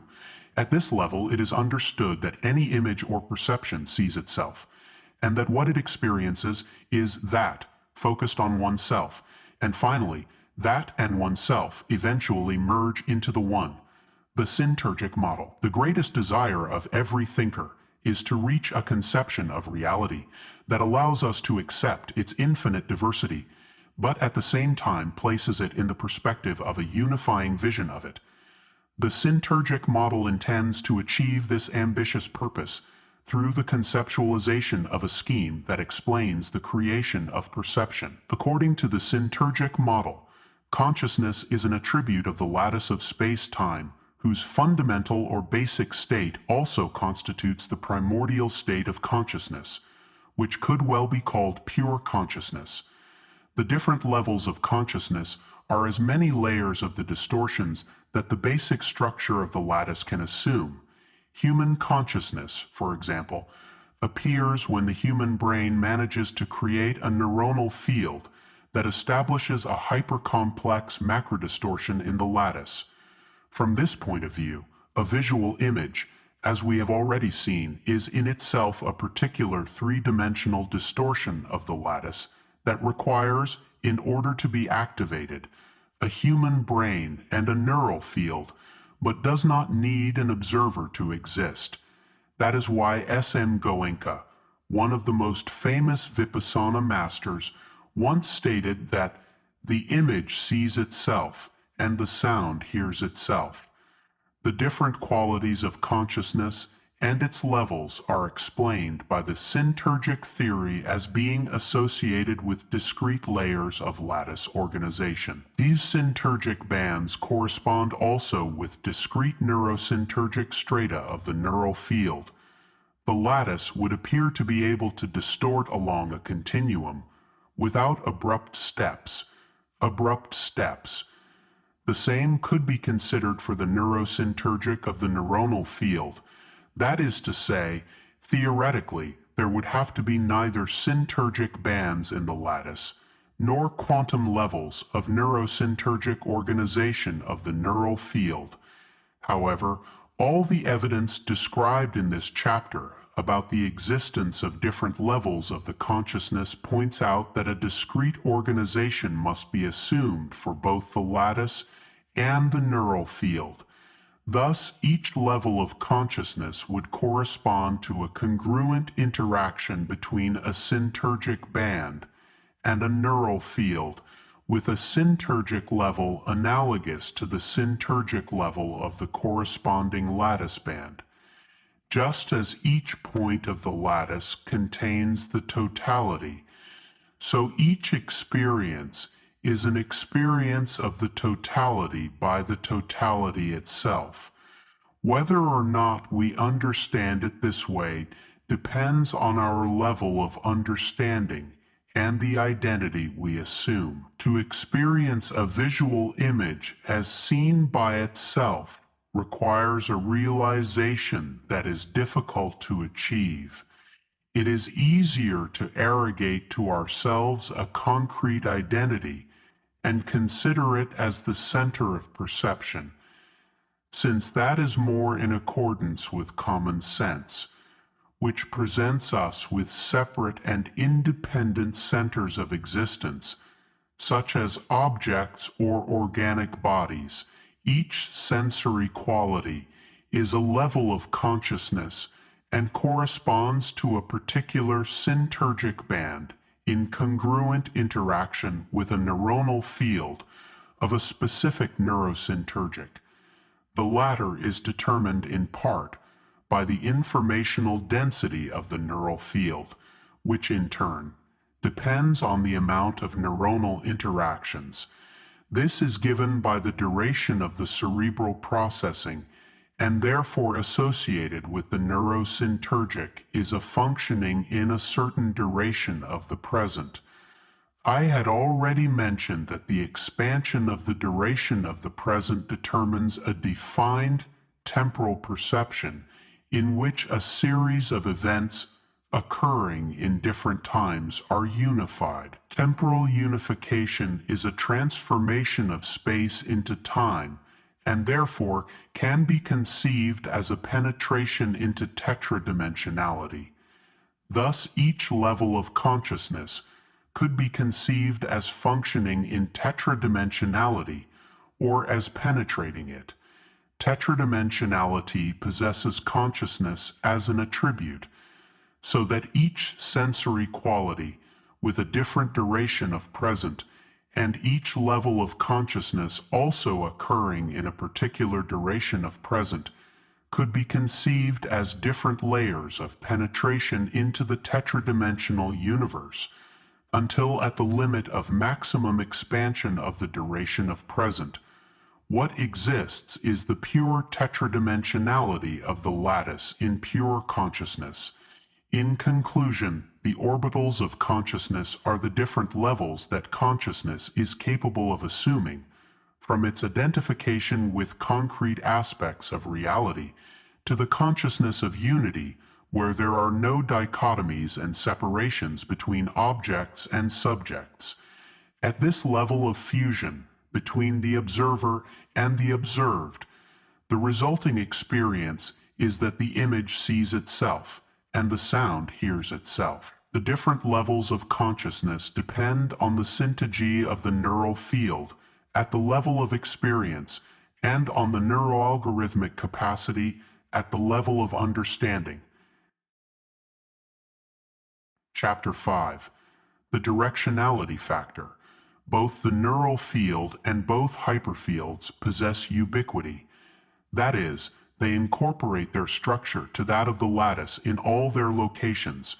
I had already mentioned that one of the characteristics of the lattice distortions is that of affecting and being contained in all points of the lattice. A neural field, as a hypercomplex macrodistortion of the lattice, also fulfills this basic condition. Until we know the limits of informational density and inclusion that the points of the lattice are capable of containing, we cannot know whether a neural field can be represented in total form, in the same dimension of space, as other less complex distortions of the lattice. But whether the answer to this question is affirmative or not, the condition of ubiquity must be fulfilled also for the neural field. From this point of view, experience need not be localized. That is to say, since the interaction between the neural field and the lattice takes place throughout the length and breadth of space, the experience would not have to appear localized in any particular zone of the universe. The fact is, however, that it is. In general, we can conceive of the existence of three main localizations of experience: one within the neural field, two at the edge of the interaction between the neural field and the lattice, and three in the lattice itself. The first location leads to an intracorporeal experience. The second, in a localization of the experience in the experience itself, and the third, in an extracorporeal localization. The studies of Mexican shamanism demonstrate the existence of human beings who can localize their perception in different zones of the lattice, far from their organic body. Doña Pachita, for example, was able to locate herself outside her body in different places of the space. But it is not necessary to consider these portentous feats of perception to realize that we perceive the interaction between our neural field and the lattice in a focused way.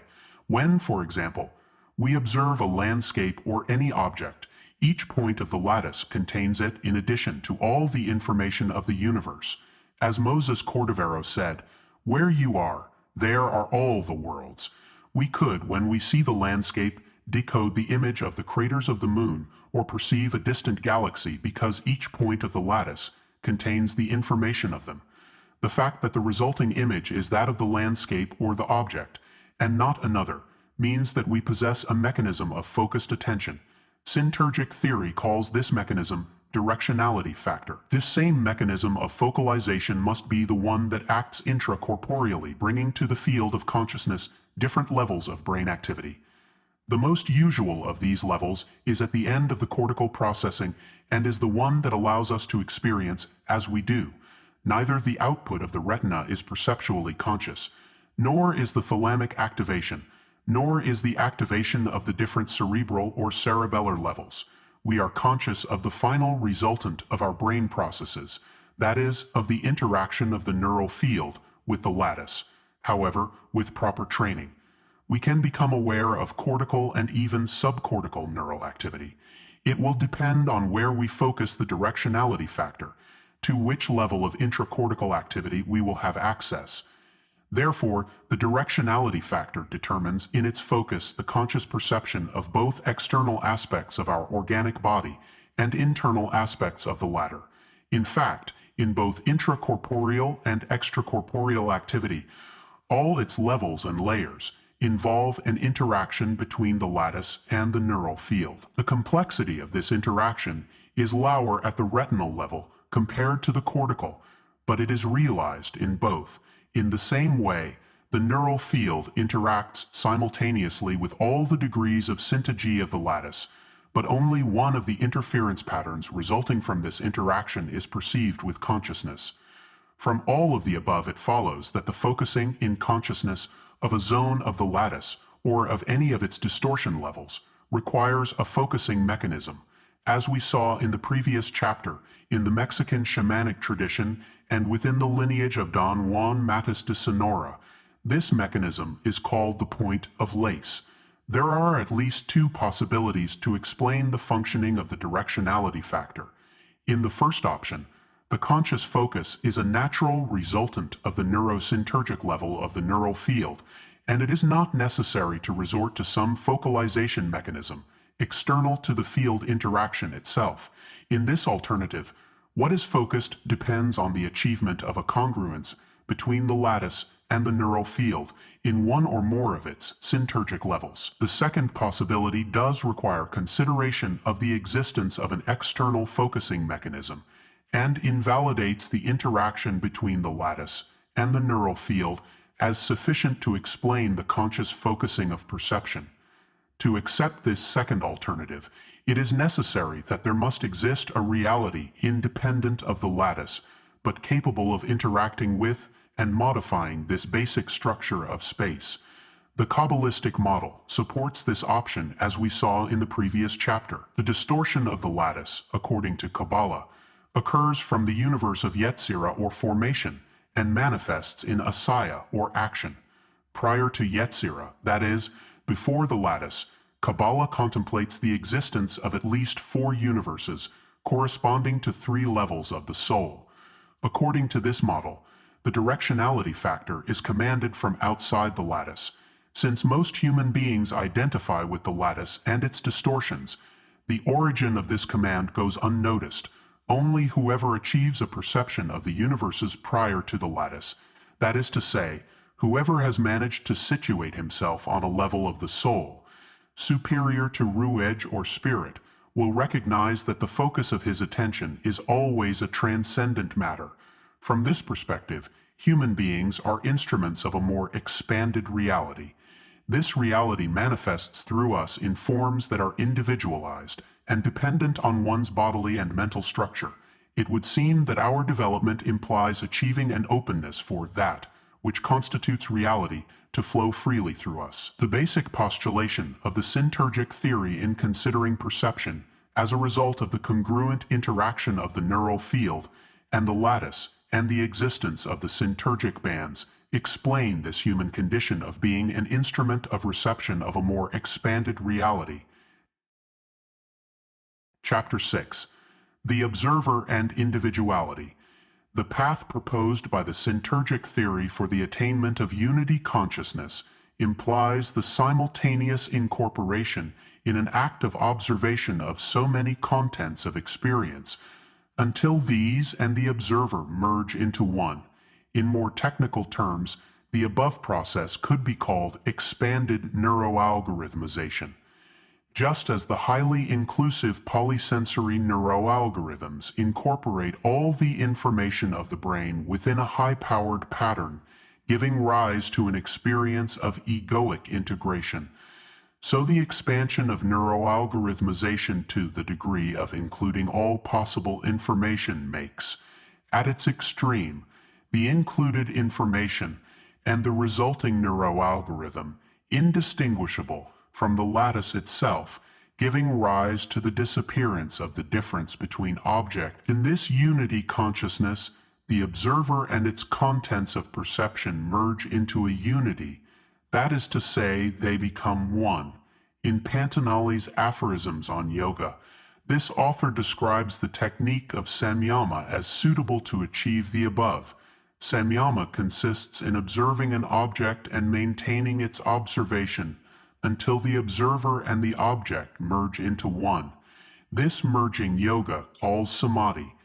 The path of yoga involves the samadhic observation of more and more subtle objects, until the last object is the self itself. At that point, unity between object and subject is achieved. In the Kabbalah model, each level of the soul, from nephesh to yichida, singularity, is more subtle, and likewise the universe associated with each soul represents, as in yoga, an object of observation of ever greater subtlety. Thus, for example, a saya or action would correspond to visible distortions of the lattice. On the other hand, the Ein Sof would be associated with a more intangible reality.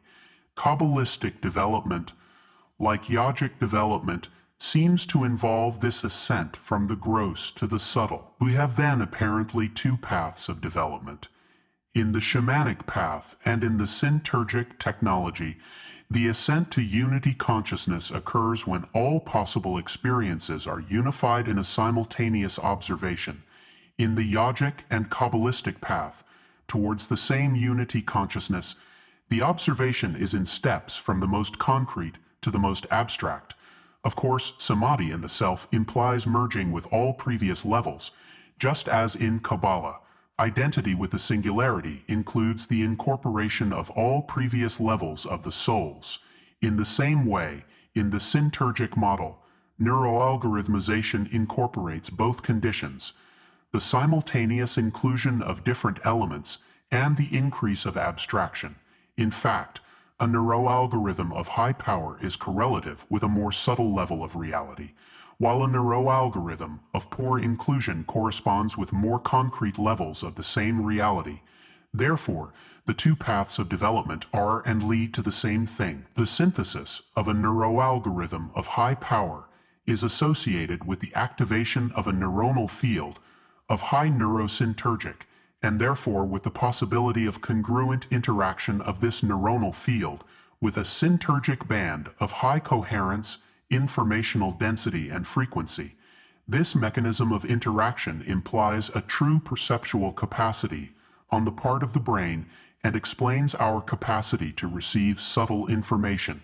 Each human being is characterized by an individualized capacity given by the structure of his brain and therefore by the specific and personal morphology of his neural field. This individual morphology is glimpsed in the also individual morphology of the interhemispheric correlation pattern that each brain manifests.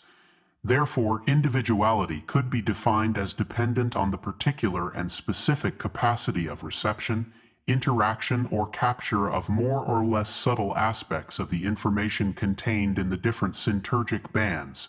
Even in unity consciousness, individuality keeps expanding and not disappearing. But obviously, individuality is not a state or condition of passivity. Each human being represents a unique and non-repeatable event in the whole history of the universe. It could well be affirmed that in addition to being receivers of syntergic bands, we are the creators of the same. The most evolved human beings of all times have bequeathed to the species the syntergic bands that they created. Some traditions, such as the Tibetan, have techniques to recreate such bands and thus experience the states of consciousness of their creators. To achieve this portentous feat of perception, they use visualizations. The famous tankas in which Buddhist deities are drawn in great detail are visualized with the utmost accuracy by trained adepts. The geometric schemes, colors, and forms inscribed in these drawings, when visualized, activate a cerebral state that serves to activate a neural field with the exact morphology to establish a congruent interaction with the syntergic band that represents the level of consciousness of the corresponding deity. Kabbalah has also developed visualization techniques to, for example, recreate the state of consciousness associated with the different Sephiroth. To do so, the meditator visualizes the Hebrew name of the Sephira in question, thus creating a neural field that interacts congruently with the syntergic band associated with the Sephira to be experienced. In the consciousness during the daily vigil, reality is filtered by the mind in such a way that what is perceived is colored by the conception, emotions, feelings, and the state of vitality of the subject. Since in the daily vigil what exists is an identification with the mind and the body, they will determine the perception. If vitality exists, everything will be seen in that light. If sadness, reality will appear sad. If optimism, optimistic, etc., etc. When the subject remembers that he can witness the state of his mind and his bodily conditions from the reference of a detached observation, a perceptual leap occurs in which reality ceases to be nuanced or filtered, and the existence of a self that transcends the variable conditions of his mind and the states of his body is perceived. In this way, the condition of the observer is activated, and in it there are no variations but a stable and constant point of reference. Moreover, the observer appears as neutral with respect to the changes of his perception. Since these are unified in the act of observation, a high-powered neuroalgorithmic state of functioning is activated, because regardless of the alterations of the information that feeds it, the observer does not fluctuate. In this condition, the level of consciousness of the daily vigil is transformed into the level of self-consciousness in which the observer acts as an identity. However, at the next level of consciousness, the observer disappears as a separate entity from its objects of observation, and the unity consciousness is reached in which the difference between subject and object ends. Both at the level of the daily consciousness, as well as in the consciousness of the self, and in the consciousness of unity, individuality exists, but it expands from level to level, and what is transformed is the understanding of the self, mediated through an adequate neuroalgorithmization. The passage from self-consciousness to unity consciousness occurs when the act of observation incorporates all the possible contents of the experience. The observer unifies all these contents, and therefore the unity of the observer and his objects of observation is produced. This unity consciousness is a contact with pure existence, and both existence and life itself surpass all attempts at theoretical explanation. Chapter 7. Practical Repercussions. From the postulates of the Syntergic Theory, I have developed a meditation technique and a psychophysiology of power. Self-elusive meditation is a technology of consciousness designed to activate the level of self-consciousness and unity consciousness. It is based on the detached and simultaneous observation of different areas of experience, bodily sensations, thoughts, emotions, and the environment. The psychophysiology of power is a technology of consciousness designed to positively influence both hyperfields. It is based on the consideration of the existence of a collective directionality factor, capable of being modified by the individual directionality factor, and on a strange attractor of the ideal future of the hyperfield with which it is possible to establish a contact. The hyperfield can be conceived as a macro-neural field, which, like the individual neural field, possesses a direction of development and a focus through the focalization of a collective directionality factor. The possibility of affecting the hyperfield and modifying the focus of its directionality factor is based on the experimental discovery of the influences that the brain activity of one subject exerts on other subjects.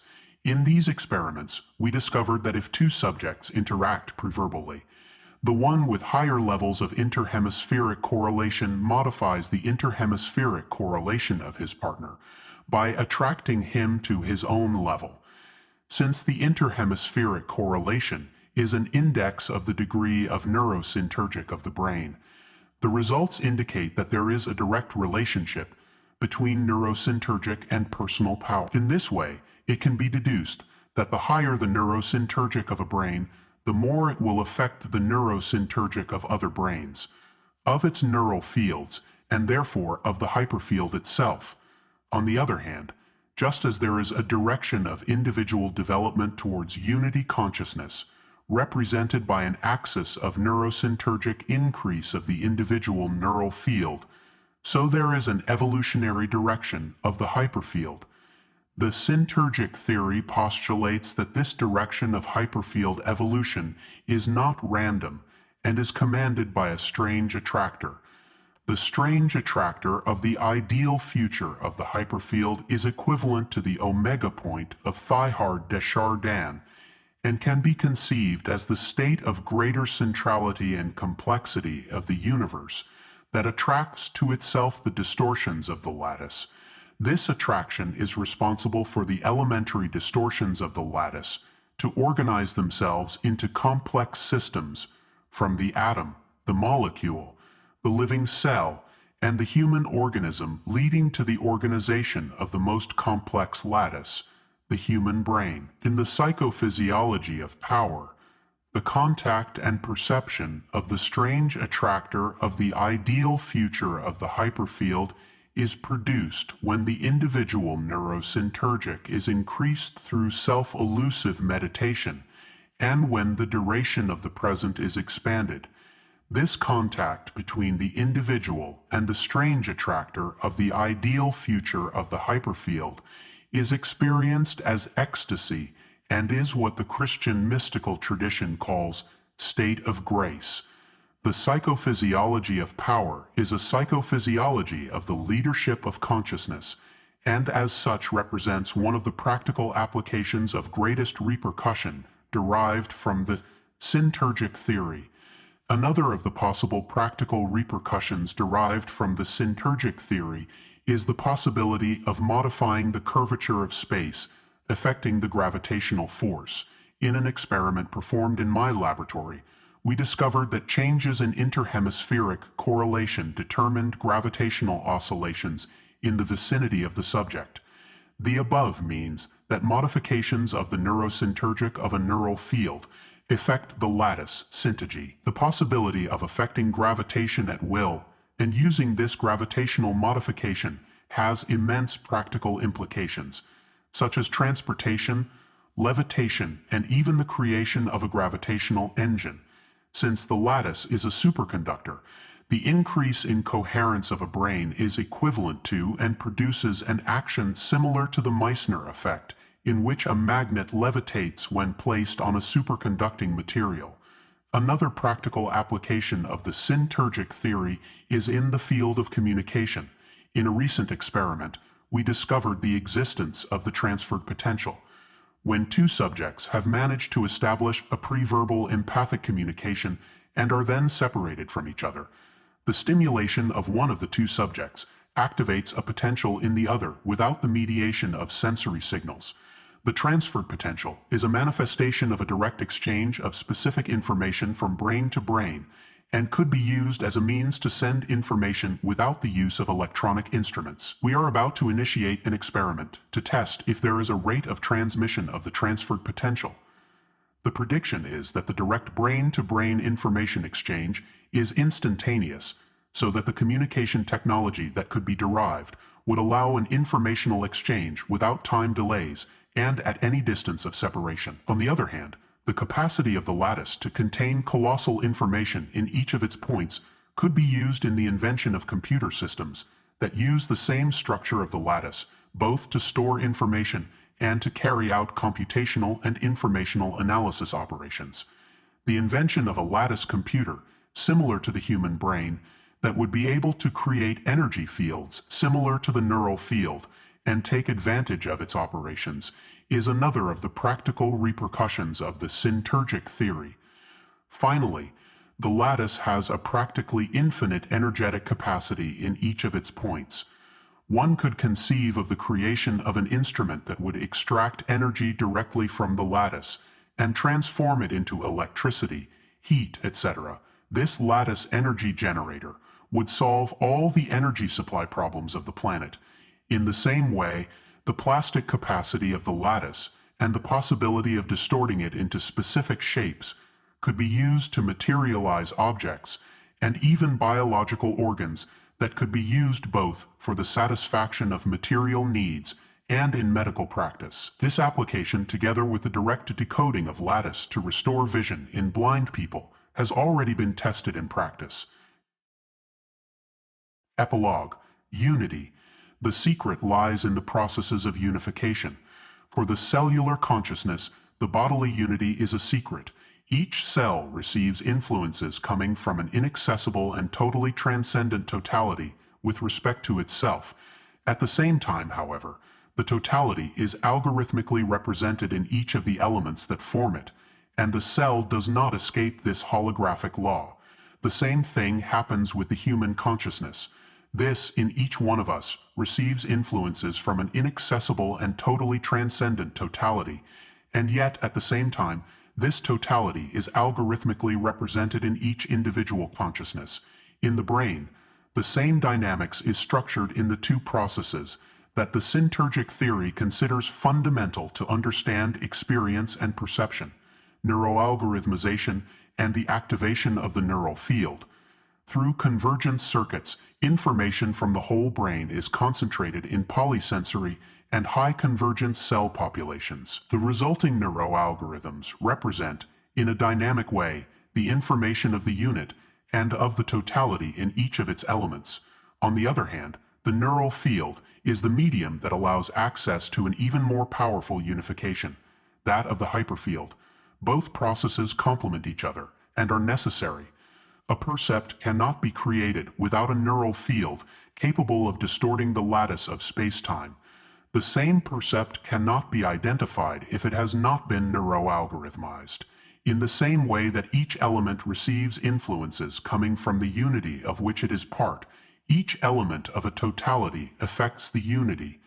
For example, a neuroalgorithmic modification produces a concomitant alteration of the neural field and the hyperfield. The influence of one element is diluted as the unity enlarges. Thus, the same neuroalgorithmic change that powerfully alters a neural field affects, but to a lesser extent, the hyperfield. Exactly the same dynamics have been described in the field of mysticism. For example, Moshe Chaim Luzzatto wrote that there are spiritual forces coming from the oneness that affect every human consciousness, and that in turn the individual consciousness sends influences that affect the spiritual realms. The Syntergic model explains such influences through its central postulation, namely the interaction between the neural field and the space-time lattice.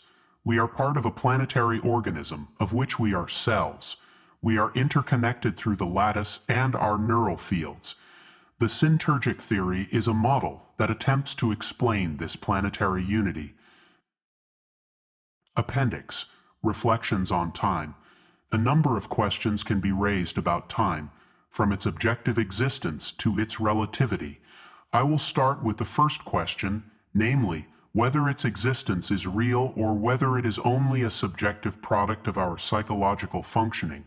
There is no doubt that time, in its perception, changes according to the psychological state. Everyone is familiar with the experience of feeling how a minute, measured by a clock, is subjectively lengthened when we are in a situation of great demand or danger, and how it is considerably shortened when we live a pleasurable experience.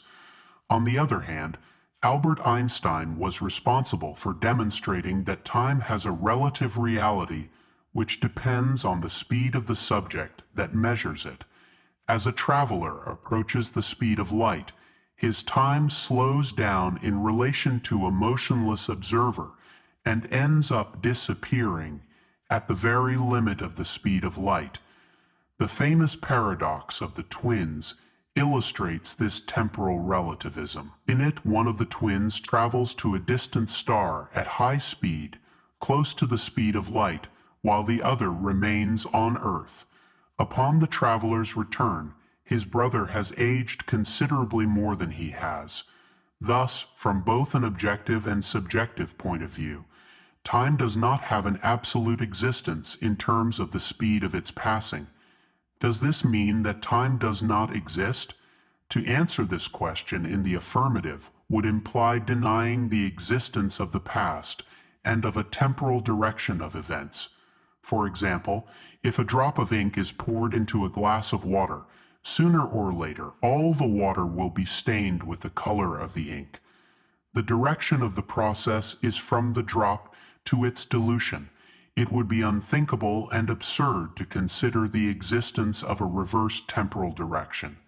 That is, from the dilution to the drop, and therefore one must assume the existence of a real and non-objective temporal directionality. However, some frontier physicists, such as Jacques Sarfati, are of the opinion that there is the possibility of the existence of elementary particles, tachyons, capable of traveling at superluminal velocities, and therefore in a temporal direction reversed with respect to the usual one, i.e., from the future to the past. As far as I know, it has not yet been possible to demonstrate the existence of tachyons, but it has been possible to demonstrate the existence of instantaneous interactions at a distance. That is to say, without delay. This implies that from an objective point of view, time is capable of disappearing. On the other hand, mystics and contemplatives of all ages have spoken of the existence of a state of consciousness that functions in timelessness. They affirm that everything that exists happens in an absolute present in which neither the past nor the future exists. This means that also from a subjective point of view, time can cease to exist. How to combine all these different conceptions and arrive at a conceptualization that includes them without contradictions? One possibility in this sense is offered by the lattice model and the Syntergic theory. According to our knowledge of the lattice, it is capable of varying organization, from a basic level of total symmetry and coherence to its hyperdistortion given by its interactions with the neural field and with the hyperfield. It could be postulated that in the basic state of the lattice, time does not exist, and that a man whose neural field is of sufficient syntagee not to distort the lattice will experience the mystical experience of timelessness in an absolute present. On the other hand, in the distorted lattice, time does pass, and consequently also in the experience of a human being whose neural field distorts it. The subjective temporal relativity depends then on the level of distortion of the lattice, which in turn depends on the level of consciousness and the cerebral and perceptual functioning of a subject.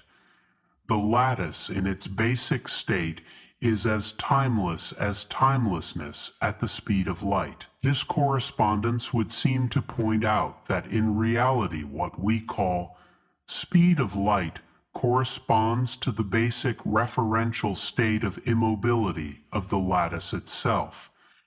The constancy of the speed of light regardless of the speed of the measurer points in the same direction. In other words, it would seem that in the universe the reference of immobility is that of light, which we erroneously consider to be in motion, when in reality it is the manifestation of the basic state of the lattice. With respect to this immobile reference, everything has an elapsing, and we call it time. In relation to our perceptual functioning, the differences in this temporal passing produce notable effects, such as the different qualities of experience, which, as we have already seen, are related to the duration of the present and to the syntagee of the neural field. Our temporal capacity to distort the lattice is generally ephemeral. Every 50,000ths of a second, we create a visual image that does not remain static, but disappears to give way to the next image that merges with the first one through what Don Juan Matus called the glue of reality. thus giving us the illusion of continuity. The same happens with sounds, which merge with each other in a continuous process of creation and death. The question could be asked, what would happen if we could expand the duration of a visual perception? One would think that in that case we would be able to materialize the objects created by our cerebral functioning. In other words, we would fix the distortions of the lattice given by the interaction with our neural field. That this possibility can be realized, I have no doubt. In fact, some of the Mexican shamans, such as Pachita, were able to materialize objects and even biological organs. In general, the creation of different levels of reality depends on the time of its handling, and therefore a deep analysis of time is so fundamental and important. About the permanence of objects, an analysis can also be attempted. Why, for example, does a rock last longer than a cloud? A physicist would tell us that his science has already been able to understand and explain such differences, and that they are related to atomic and molecular structure. A solid is a solid because the interatomic distance within it is less than that in a liquid. A gas is an organization of atoms and molecules in which the empty spaces are much larger than those of a liquid, etc. However, why, if gas, liquid, and solid are all different distortions of the same lattice, does the difference in distance result in varying levels of permanence? Does the permanence of a visual fantasy then depend on the distance between the distorted elements of the lattice? If we could imagine a solid, heavy rock, what is it that prevents it from materializing, and what is it that allows it to materialize? As I mentioned before, we have proven evidence about the possibility of materializing objects. So the questions I just posed are not a simple game of artifice, but a concern arising from empirical observation. Something in the morphology of the neural field and in its interaction with the lattice must be the key to understand both the different qualities of perceptual experience, light, sound, etc., and the permanence of lattice distortions in materialization phenomena. That something is related to time and its mystery. I said before that for an object moving at the speed of light, time does not pass, and that the same thing happens for the lattice at its basic level of total coherence and symmetry. On the other hand, for anything moving at a speed less than the speed of light, or for any distortion of the lattice, time does exist. This means that time could be the result of any change or modification of the basic structure of the lattice. The latter explains why temporal modifications associated with the presence of gravitational fields occur, since the latter are also alterations of the lattice structure, curvatures of space, as Einstein called them. Since the neural field modifies the lattice structure, the brain structure and its functioning are creators of time. On the other hand, the timeless structure of the lattice in its basic state, when modified by the human consciousness, is imbued with time. Consciousness is imbued with time. This probably means that time is, more than anything else, a human creation. However, a distortion of the lattice produced by any elementary particle or by a macroscopic body must also affect time if time, as I stated before, depends on the existence of distortions of the lattice. On the other hand, in speaking of time, we are assuming its non-existence in the same way that, In referring to being or consciousness subtextually, we are pointing to its non-existence. It is not possible to speak of something without assuming the existence of the opposite. Therefore, time implies non-time. The lattice model satisfies the necessity of the existence of timelessness in the undistorted lattice and of time in the distorted lattice. Both brain activity and its products and inanimate matter and its variants distort the lattice. Therefore, both create time. About the author. Jacobo Grinberg Syntergic, born in 1946, disappeared on December 8, 1994, is or was a prolific Mexican researcher in the study of the brain and its relationship with consciousness, a profound connoisseur of meditation and an enthusiastic student of Kabbalah. His outstanding work promotes a redesign of the paradigms that govern the relationship between mind and matter, between science and consciousness. With his limited possibilities, he immersed himself in the brains of shamans and yogis, contrasting their experiences, trained children from 8 to 10 years old in remote vision, and scientifically confirmed telepathy and its different variables. He graduated from the Faculty of Sciences of the UNAM in Mexico, where he studied psychology, and among other postgraduate studies, he obtained a doctorate at the New York Medical College, during which he devoted himself mainly to keep an electrophysiological record of the human brain, exposed to geometric stimuli. One of the most popular stages of his professional career was the work carried out together with the legendary Mexican healer Pachita, with whom he worked from a scientific perspective on the methodological evaluation of the manifestations of consciousness in human beings. From these experiences he wrote the most popular of his books, Pachita, The Manifestations of Being. From his work with Pachita, which culminated in 1988, Grinberg would unfold his experience with the Mexican healer to construct one of his most representative theories, the Syntergic Theory. Subsequently, he deepened in the study of the energetic frequencies that the human being manifests during meditative states, which are measurable and therefore verifiable. In December 1994, Jacobo Grinberg mysteriously disappeared, a strange disappearance about which nothing is known yet.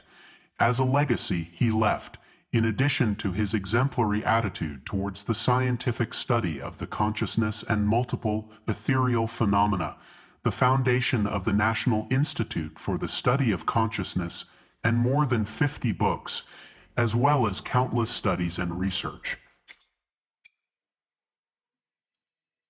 If you liked this audiobook, share it with the people you appreciate. Thank you for following the channel, Bending Realities. A big hug and God bless you.